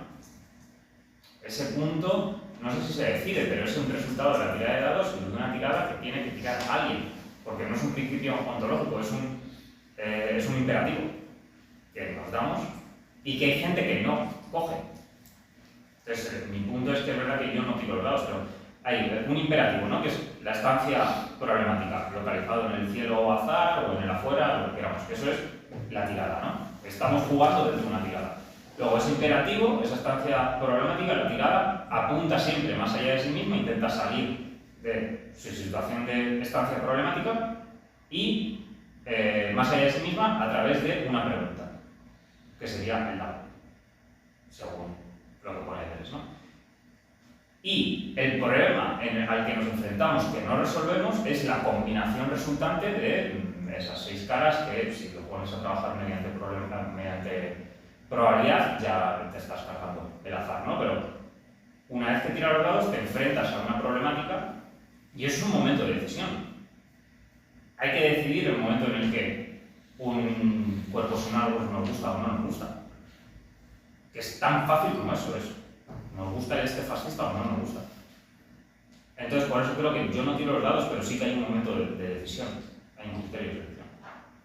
No, eso a lo mejor es una tontería, lo puedo decir, pero hay un momento ontológico y hay un momento ético. Yo creo que el momento ético tiene que ver con lo que estás diciendo, pero de la misma forma que el eterno retorno es formulado por Nietzsche. O sea, para Nietzsche, ¿sabes? Tú tienes que ponerte en esa posición. Tienes que ponerte en la posición de querer repetir todo eternamente tal y como es así, entonces cambia tu vida, porque entonces se afirma, entonces es distinta a lo que había sido hasta ahora, ¿no? Y de alguna forma pues estás viviendo la vida como potencialidad. Entonces yo creo que en esta lectura de la tirada de dados hay una cosa que es la virtualidad, que es como tirar los dados todo el rato, y eso es ontológicamente así, digamos de alguna forma, y luego está la nueva aplicación ética, ¿no? Pero como el lado ético de la cuestión que sí que tiene que ver con ponernos en juego. Claro, mi punto es que no es una posición ontológica en tanto que el psicoanálisis no juega con tirada de dados. El psicoanálisis, o sea, Freud no te diría, bueno... Y tú puedes decidir, o sea, ignorar algo. Claro, sí, pero es que entonces no estás haciendo ontología, estás haciendo lo que cada uno quiere hacer. O estás haciendo ontología débil, pueden convivir varias ontologías. Pero eso ya es una lectura, de hecho, que hacemos posterior a Deleuze, ¿no? La de ontologías débiles. O sea, mi punto es que no puedes plantear la teoría de dados como ontología cuando hace 5 páginas me ha dicho que es incompatible con otro modelo que es coetáneo a ti, que es el estructuralismo. O sea, yo creo que no puede ser ontología porque, o sea, se está planteando completamente en términos éticos de tienes que recuperar la figura del niño, el niño sí que tira, o sea, lo dice, ¿no? O sea, al niño no le tiran los dados, ni el niño se ve atravesado por tirar dados, el niño coge dados y los tira. Entonces me cuesta ver, pero a lo mejor es porque yo lo estoy leyendo de una forma muy cerrada, pero me cuesta ver el punto ontológico cuando me estás diciendo que hay gente que no lo hace. Por eso es un imperativo, que yo no sé por qué no lo dice, lo podría decir perfectamente, es un imperativo ético. Tienes esta opción de enfrentar los problemas. No creo que funcione así funcionan los problemas. Porque tienes gente que no opera con esos problemas. Entonces no puede ser una ley ontológica. A no ser que hablemos pues, de ontologías débiles que conviven varias, y el pueblo indio y etc. Sí, lo dice, pero no, o sea, no entiendo cómo mantienes ese discurso. Cuando me estás hablando del pueblo de los justos, o sea, de cuando se levanten los justos y vayan allá por todas, pues tío, eso no es ontología. Me estás hablando de una ética que bueno, que sí, también está la discusión, ¿no? De que toda ontología es de alguna u otra manera una ética. Y yo creo que no vamos a la cuestión de los términos, como Puede ser. disputar términos en el sentido Sí, y a lo mejor no tiene no, sentido. la palabra ontología no dice lo mismo siempre en cada caso que se enuncia. Una cuestión que decía también el compañero, yo creo que ni Platón era tan platónico, ¿no? Y es una cuestión que es propio de eso, yo creo que está como tratando de rescatar, ¿no? Esta idea de que la tradición, o eso que llamamos tradición filosófica, nos pinta ciertos cuadros de los autores que clausuran muchas de sus propias posibilidades. O sea, yo creo que una cuestión que hace, por ejemplo, el del exponente de realidad de Platón es súper interesante en la medida en que se toman justamente de ciertos diálogos que no son los canónicos, ¿no? Entonces, es interesante, por ejemplo, ver los momentos no platónicos del propio Platón. El Timeo, por ejemplo. El Timeo es un diálogo de finales, ¿no? Donde aparece, por ejemplo, la gran idea de que no solo hay un mundo sensible y un mundo inteligible, sino que hay un tercer elemento, que es la Jorat, la materialidad, aquello de lo que está hecho el devenir, ¿no? Entonces, ya no, bueno, se desarma un poquito ese discurso de, es que o está en el mundo sensible o está en el mundo inteligible, ¿no? O, por ejemplo, el Parménides, ¿no? Donde Platón, por ejemplo, trabaja la cuestión o el problema de que hay cosas que no tienen ideas, por ejemplo, que no pueden tener la categoría de poder ser referente a una idea, como por ejemplo la uña, el pelo, la feca, la caca, ¿no? Son como cosas que parece ser que en la existencia no vienen de ninguna idea. Entonces son como pequeños lugares o lugares que en general pasan desapercibidos porque se han borrado a partir de los grandes discursos como la República o etcétera, o otros diálogos que muestran una suerte de Platón no platónico. O sea, en ese mismo sentido, Sí. yo creo que esta cuestión tiene que ver con eso, ¿no? O sea, ¿qué es lo que diría una ontología de la diferencia? Que yo creo que ese es como un nombre válido para esta cuestión, una ontología de la diferencia, la medida en que una ontología de la diferencia diría o dice la posibilidad siempre de poder tirar los dados, ¿no? Como es diferente en la medida en que concibe la esencia del ser de las cosas a partir de pura diferencialidad. O sea, pero eso es una ontología también. Entonces, lo que pasa es que, claro, no es una ontología no tradicional, efectivamente. Sí.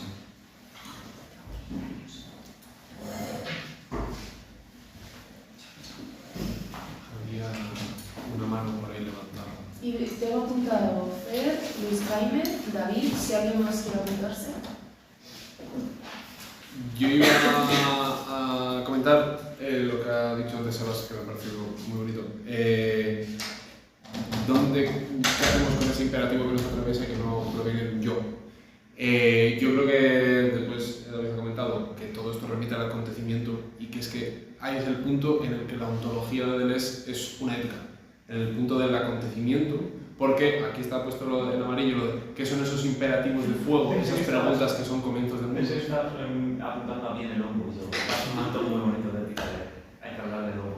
Es que se nos apaga la... con el mando... Bueno, Sí. en la parte de la 292 dice qué son esos imperativos de fuego, esas preguntas que son comienzos del mundo. Está queriendo explícitamente en la misma pregunta decir que las preguntas imperativas son ontológicas, que así es lo que lo he dicho, o sea, cruzar totalmente ontología y ética, que es el asunto este de medio de Spinoza, de que solamente hay una manera de sacar una ética de la ontología, no hay más. Y ahí la pregunta es, el acontecimiento, que estamos tan acostumbrados a entenderlo de una manera ontológica, hay que entenderlo de una manera ética. O sea, el imperativo es el acontecimiento, ¿y el acontecimiento cómo es? El acontecimiento es una estructura impersonal y eterna, pero no la eternidad platónica de estar en todos los tiempos de la misma forma, sino de estar en una fuga hacia el pasado y hacia el futuro eternas, pero nunca en un presente, que es la virtualidad. Y cuando habla de los acontecimientos, la revolución es un acontecimiento. Entonces, en la página que has leído, la revolución es aquello que jamás vamos a poder llegar a hacer, pero que no se puede sin hacer, porque debemos hacerlo. Volviendo al asunto de las facultades, Deleuze cuando está hablando de las facultades, lo que está diciendo es traigamos la ética al punto de las facultades kantianas, diciendo que lo que debemos hacer con los objetos trascendentes es, o sea, lo que debemos hacer con la actualidad es virtualizarla, lo que debemos hacer con nuestro castellano es hacer poesía con él, que es hacer, o sea, virtualizar el habla actual y volverla a algo que no es ese metalenguaje. ¿Qué debemos hacer con la sociedad? Alcanzar la revolución, que es ese punto virtual, o sea, es la virtualidad de la que proceden las sociedades. O sea, coger todo lo actual y virtualizarlo. ¿Qué modelo utiliza Deleuze en sus siguientes textos, tirando de Blanchot, para hablar sobre el acontecimiento? Tira del concepto de la muerte. La muerte es el esquema a partir del cual empieza a entender el acontecimiento a partir de la lógica del sentido. Y eso, yo en lo que estoy investigando, como el suicidio de Deleuze, no puedo sino traer a colación que el imperativo, o sea, si los acontecimientos son imperativos y son comienzos del mundo, y el modelo que utiliza después es la muerte, porque la muerte es aquello impersonal que no nos llega a ninguno, pero que es universal a todos, yo ahí me pregunto si el suicidio, que justo antes ha ido Claudia, que ha hecho una alusión antes a que esta antología solamente nos podemos suicidar como Mark Fisher, como Ferovich-Vili, etc. Pues resulta que es que igual el suicidio es la virtualización de la vida. No la virtualización de la vitalidad, que sería el devenir monstruo, sino la virtualización de la vida, porque, quiero decir, si juntamos las piezas así fácil, si la revolución es la virtualización de la sociedad, la muerte es la virtualización de la vida, tal y como lo plantean los siguientes libros. Yo ahí es por donde a mí esto me interesa tanto para mi investigación. O sea, yo este es uno de los núcleos que tengo que dejar claro en mi tesis, que es qué lugar ocupa la ontología y la ética, porque hablar sobre el suicidio es una mezcla de ontología y de ética, pues resulta que es que la muerte es el acontecimiento que va a utilizar él con Blanchot para explicar lo que quiere contar. Y Luis Jaime, cuando quieras. Es que no sé si estoy sí, tal cual. Sí. Después va David y luego ya Sebas. Pues yo quería responderte también, el tema de la selección, el tema del momento ético. Yo sí veo que, como dices, hay un momento ontológico y un momento ético. El momento ontológico es el de la jugada de dados, es la tirada de dados que es personal, es decir, que nos viene dada, es el acontecimiento. ¿Vale? La cuestión es que la tirada de dados no es única, sino que la tirada de dados es constante. O sea, los dados están porque luego en el libro, en los 3 cursos que da acerca de Foucault, del libro de Foucault y de la teoría de Foucault, hablan de cómo esa tirada de dados son cadenas de Markov, que van encadenándose una tras otra, de modo que es que hay tiradas de dados constantemente. ¿Y cuál es el momento ético? Si tú no intervienes en la tirada de dados, los dados son tirados, están ahí, y el momento ético es seleccionar o no seleccionar, es decir, afirmar o no afirmar, saturar o no saturar. La cuestión es no abolir el azar. No abolir el azar es afirmar el azar, es decir, es afirmar que hay una tirada de dados, pero que hay otra y otra y otra, y que como no somos un yo fisurado, estamos descentrándonos constantemente y no hay ningún parámetro por el cual debamos quedarnos estancados en una tirada de dados y dar una solución a ese problema, solución que ya sería definitiva. Él lo dice aquí cuando habla de la jugada de dados, precisamente. Dice, abolir el azar es fragmentarlo según reglas de probabilidad a lo largo de varias jugadas, de tal modo que el problema en ese caso ya está desmembrado en hipótesis de ganancia y pérdida, y el imperativo moralizado en el principio de una elección de lo mejor que determina la ganancia. Dice, la jugada de dados, por el contrario, afirma de una vez el azar. Cada jugada afirma el azar en cada vez. Afirmar el azar en cada vez es no quedarse, no distribuir, no fragmentar, no decir esta es la ganancia, esta es la pérdida, esta es una buena jugada o una mala jugada. Lo que ahora es bueno puede ser visto desde otro punto de vista en otro momento, lo que ahora es malo, luego puede ser bueno, no, luego puede ser azul o luego puede ser las 6 de la tarde.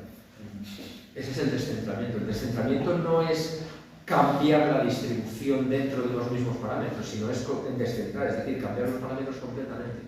que la tirada de dados ahora de 6 y luego de mar adentro y luego de mi tía Julia. Y es que está constantemente produciéndose el acontecimiento, está constantemente produciéndose la tirada de dados. Por eso la guerra de los justos es seleccionar realmente tiradas de dados, no seleccionar distribuciones estadísticas de los resultados, sino la propia tirada, es seleccionar la propia tirada. Yo creo que ese es el momento ético. Y el ontológico es pues eso, el acontecimiento que no depende de nosotros y que se está produciendo constantemente. Y como tal es ontológico.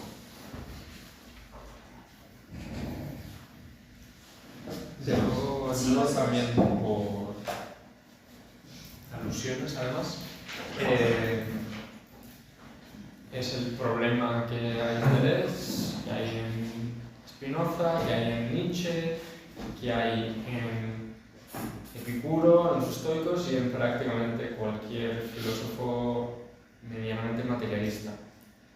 Lo primero que quiero decir, el problema de la libertad, por así llamarlo. Lo primero que quiero decir es que a veces se pasa por alto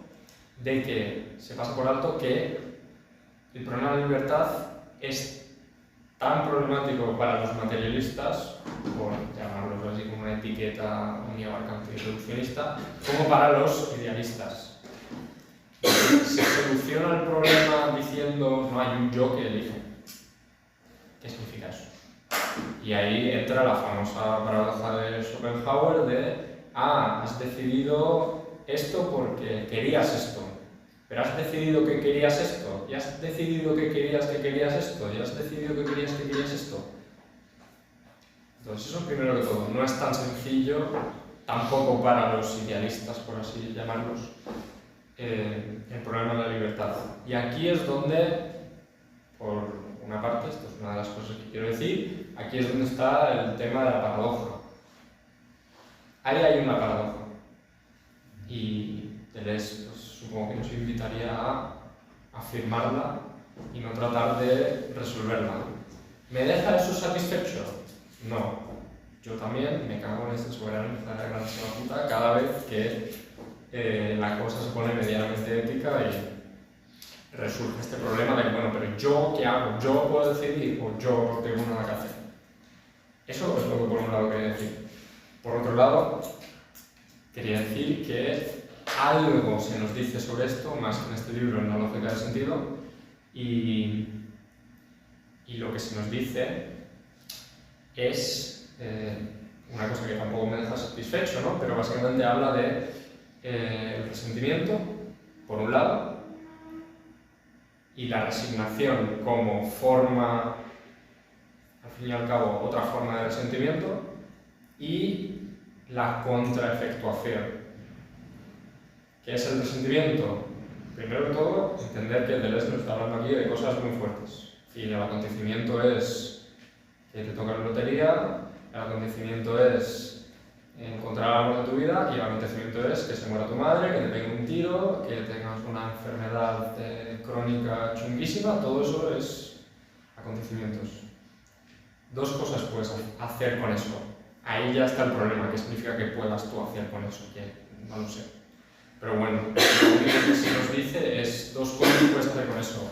O pensar que se ha cometido una injusticia contra ti, y como se ha cometido una injusticia en contra de ti, pues lo que sientes es resentimiento contra el mundo entero, porque ya, en fin, se muere tu hermano por cualquier cosa, un accidente, pues el resentimiento ya no es ni con una persona concreta, es para con el mundo. El mundo es injusto, no debería ser injusto, entonces, resentimiento.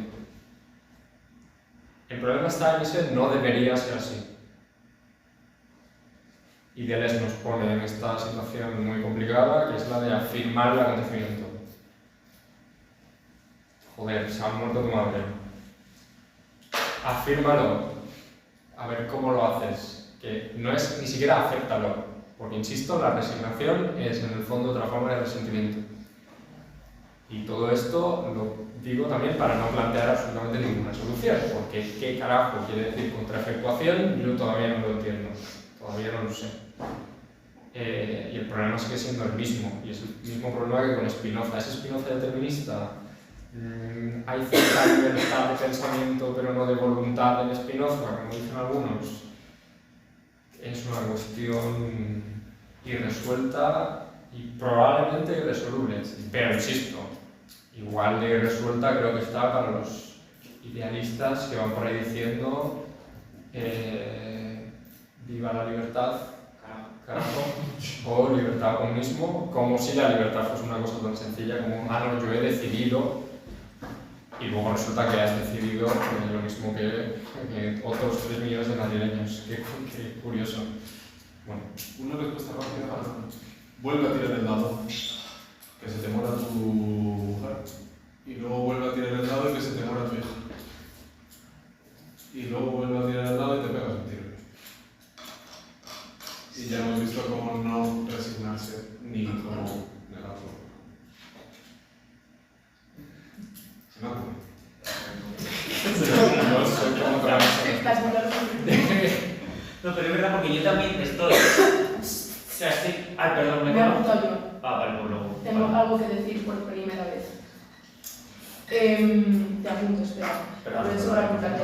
A ver, Bueno, y luego. Vale. Esperemos que ahora.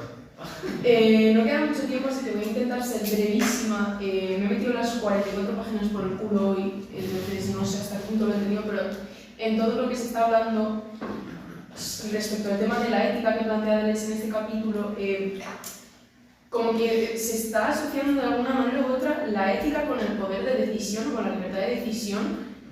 Deleuze en ningún momento, ni en este capítulo ni en ninguno de los anteriores, ha dejado de hablar de un yo fisurado. Entonces, no sé hasta qué punto, si partimos de un yo larvario y fisurado, hay ahí ningún tipo de objeción que plantearle de qué es lo que yo debo de hacer, qué es lo que yo decido aquí, o sea, no. De nuevo en eso creo, pero insisto, me he metido en las 44 páginas hoy de golpe, entonces no sé hasta qué punto...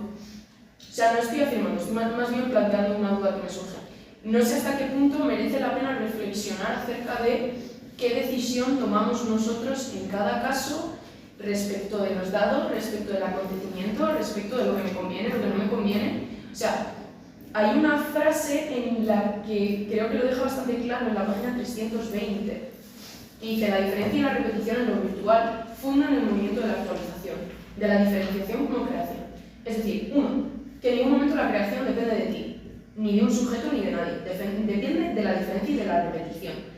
2. La actualización tampoco puedes intervenir en ella de ningún modo, porque depende, insisto, de la diferencia y de la repetición. Entonces, si hay un yo fisurado, un yo larvario que nunca llega a constituirse del todo, a lo mejor la ética no está apelando a esa soberbia tradicional del sujeto que tiene que decidir y que tiene un poder de decisión. A lo mejor es un poco lo que decía David, a lo mejor los dados se están tirando siempre y la única decisión que puedes tomar tú ahí es si te dejas arrastrar por esa corriente o no. Lo planteo, no sé hasta qué punto he entendido yo nada de este capítulo. Alejandro, cuando quieras. Sí, no, porque yo iba a seguir el mismo punto, ¿sabes? Porque tiene toda la razón, pero es siempre que este momento sale, para mí es un polvo que deja insatisfecho. O sea, no entiendo cómo puedes tener la osadía de escribirme todo lo que me escribas para resolverlo con una paradoja que no puede ser resuelta, sin embargo debe ser resuelta, porque me ha acordado que es el mismo problema que se plantea en cómo hacer juegos posicionados en 1000 mesetas, porque el problema que se plantea ahí no es tu criterio de selección, que también dicen, ¿tiene el esquizoanálisis criterios de selección para discernir entre un cuerpo lleno y un cuerpo vacío, etc.? No, el punto que trabajan en 1000 mesetas es, tiene que haber un cuerpo sin órganos que acoja a todos. Que es siempre el punto que tenía de discusión con Lombo, que resolvía de una forma con un martillo, pero muy bien resuelta de, no, yo no quiero hacer un cuerpo sin órganos con los fascistas, yo quiero que los fascistas se vayan, no quiero un cuerpo que los aglutine todos.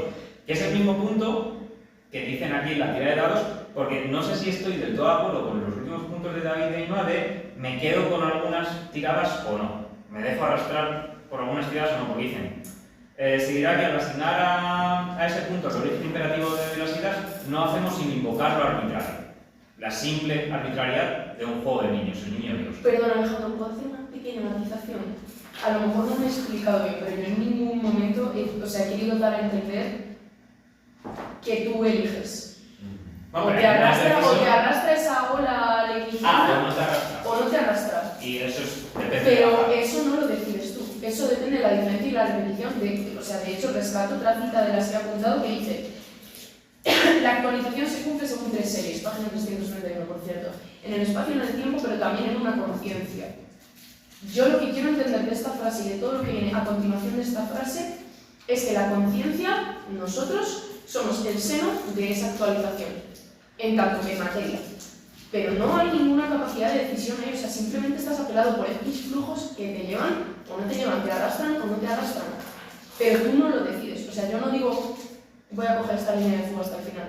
No, es que surge la línea de fuga y me puede arrastrar igual que no me puede arrastrar. Ya, pero creo que no lo decides tú. Pero en 1060 sí que hay un claro criterio de selección de no quiero llegar, puedo no llegar al punto de catatonia esquizo.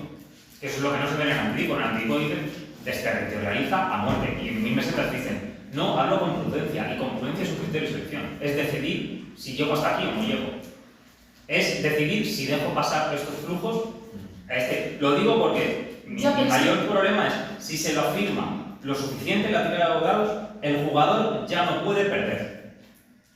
O sea, en el punto de se muere tu padre, se muere tu hijo, pierdes la revolución, tú ahí no estás perdiendo. Pues toda combinación y cada jugada que la produce son, por naturaleza, adecuadas al lugar y al mando móvil del punto aleatorio. Y esto no es verdad. Esto no es cierto, porque el cuerpo sin órganos catatónico no es adecuado para el momento y el lugar, porque es un punto al que no quieres, al que no se debería querer llegar. Pero no estarías, insisto, no estarías ahí ya cayendo en asumir que hay un sujeto y representándote lo que quieres o dejas de querer. Es que ese es el que punto. es precisamente contra lo que va en todo esto. Pero es que estamos fisurados, pero no hay que olvidarnos de que tenemos un mínimo territorio. Tenemos un mínimo yo. Sí, suena mínimamente antideseable. Sí, pero o sea, el punto de ese territorio es desterritorializarlo. Para poder volver. Siempre es querer volver, para eso está el retornero. Tienes que querer volver a ese territorio, no puedes abandonarlo. Porque si lo abandonas, lo que haces es Antídico 2 y te desterritorializas y te mueres. Y no queremos morirnos, al menos. No sé hasta qué punto esa desterritorialización depende de ti o no. Porque si dices que depende de ti, asumes que hay un sujeto activo y con nuestro hay un sujeto. Y no vais ahí lo que conversábamos el otro día de eso que decía de una ética de la vida. Sí, pero es verdad que se afirma muchas veces a los mesetas de que el suicidio está subigual. No, yo creo que sí. Bueno. Se afirma el suicidio, pero perdón. Le toca a Luis Jaime, si nos importa. Sí, por eso. Rápidamente. Es que yo lo voy a llevar a otro lado, esta discusión está muy buena, la verdad. Sí. Pero para terminar me quedan unos minutos, nos vamos a llevarlo a otro lado. Desterritorializa. Yo propongo llevarlo a unas cervezas. No, en realidad quería retomar como dos puntos que quizá en algún momento conecté, que están también en la página 301 y que es precisamente cuando va a retomar a la show. Porque me interesa mucho esta idea de cómo virtualizar lo actual, ¿no? Cómo meter ahí el punto E. Y me parece no menor, aunque en realidad lo dice de manera muy rápida en Maurice Blanchot, cuando él Maurice Blanchot habla sin cesar ese punto aleatorio original ciego acéfalo fásico que designa la imposibilidad de pensar que es el pensamiento y que se desarrolla en la obra como problema y donde el no poder se transmuta en potencia. Y lo que yo estaba pensando es que justo en la comunidad inconfesable Blanchot plantea la declaración de impoder como declaración de impotencia del pueblo que ha venido para la revolución. Y es interesante porque justo dice Blanchot para el primer punto esencial es que ese pueblo que todavía no está ahí, pero que se está formando, declara su impoder. Es decir, en lo actual hay un impoder, pero la declaración que en las condiciones actuales no podemos acercarnos a la justicia, a la igualdad, no podemos en las condiciones actuales, en ese punto adviene la potencia y adviene el pueblo que no estaba ahí. Entonces, justo en ese punto, me parece que es donde viene el punto que podría ser ético, la virtualización de esos actuales. No puedo en los estados actuales, pero esa declaración de poder es una declaración ya de una potencia. Que bueno, un poco quería comentarlo por ahí. Y lo segundo que también, que no me parece menor, pero que creo que con el tiempo que nos queda no lo vamos a poder definitivamente acabar ahora, pero es que cuando él dice tal cual, la ontología es la jugada de dados, caosmos, de donde surge el cosmos. El caosmos. Caosmos, de donde surge el cosmos. Y si nos vamos un poco más adelante a una de las primeras discusiones que estaba acá en torno a la estructura, en la 315 dice, la estructura es la realidad de lo virtual. Entonces, me parece que en esa relación, la estructura como la está entendiendo Deleuze es una estructura caosmótica. Sí. Y el estructuralismo como una estructura de cosmos. Sí. Esa es la gran diferencia. Sí. Por lo tanto, como para hilar las dos cosas, porque parece que están ahora separadas, justo en el momento en el que en el estado de la estructura actual de las cosas se declara un no poder, adviene una vez más la posibilidad de ese caosmos, de esa tirada de dados que me permite, o más bien, no que me permite, que hace que surja la potencia. No resuelve si hay un sujeto individual o colectivo que decide, pero cuando menos me parece que contribuye a encontrar un punto ahí. Solo un dato ahí, la cuestión del caosmos, que después Barabi, ¿cierto? Pero en esta cuestión del caosmos en diferentes repeticiones es súper interesante que Jean-Pierre Vernant, ¿cierto? Que también es más o menos, es más joven, ¿no? Pero tiene este famoso libro sobre mitos y Grecia antigua, hace una lectura muy interesante de Siodo, de la teogonía de Siodo. Y hay una cuestión que se basa justamente por alto en la teogonía de Siodo, que es el origen de la existencia del cosmos. Porque dice, en general en la teogonía clásica griega se suele pensar que Gea es como el primer titán, y es caos. Sí, y caos es porque antes de Gea está caos. Primero. Sí, y ahí es donde empieza, la cuestión del caosmos es muy interesante justamente por eso. O sea, como que Gea como madre, como quien establece el primer piso por donde pararse, solo se puede parar a partir de que el caos es como lo primero, que él los informa, ¿cómo se llama? Lo que carece de suelo firme, incluso después va a decir Hesiodo, que insisto, esta de Jean-Pierre Vernant, como que se me ocurrió a mí porque él lo dice, así como, y yo creo que debe estar como viendo esa cuestión, que es cuando Gea se instaura, caos se expresa a partir de tifón, de los tifones, que es la catástrofe básicamente, como que es la cuestión que se sale de norma, que se sale de orden. Es interesante esa cuestión.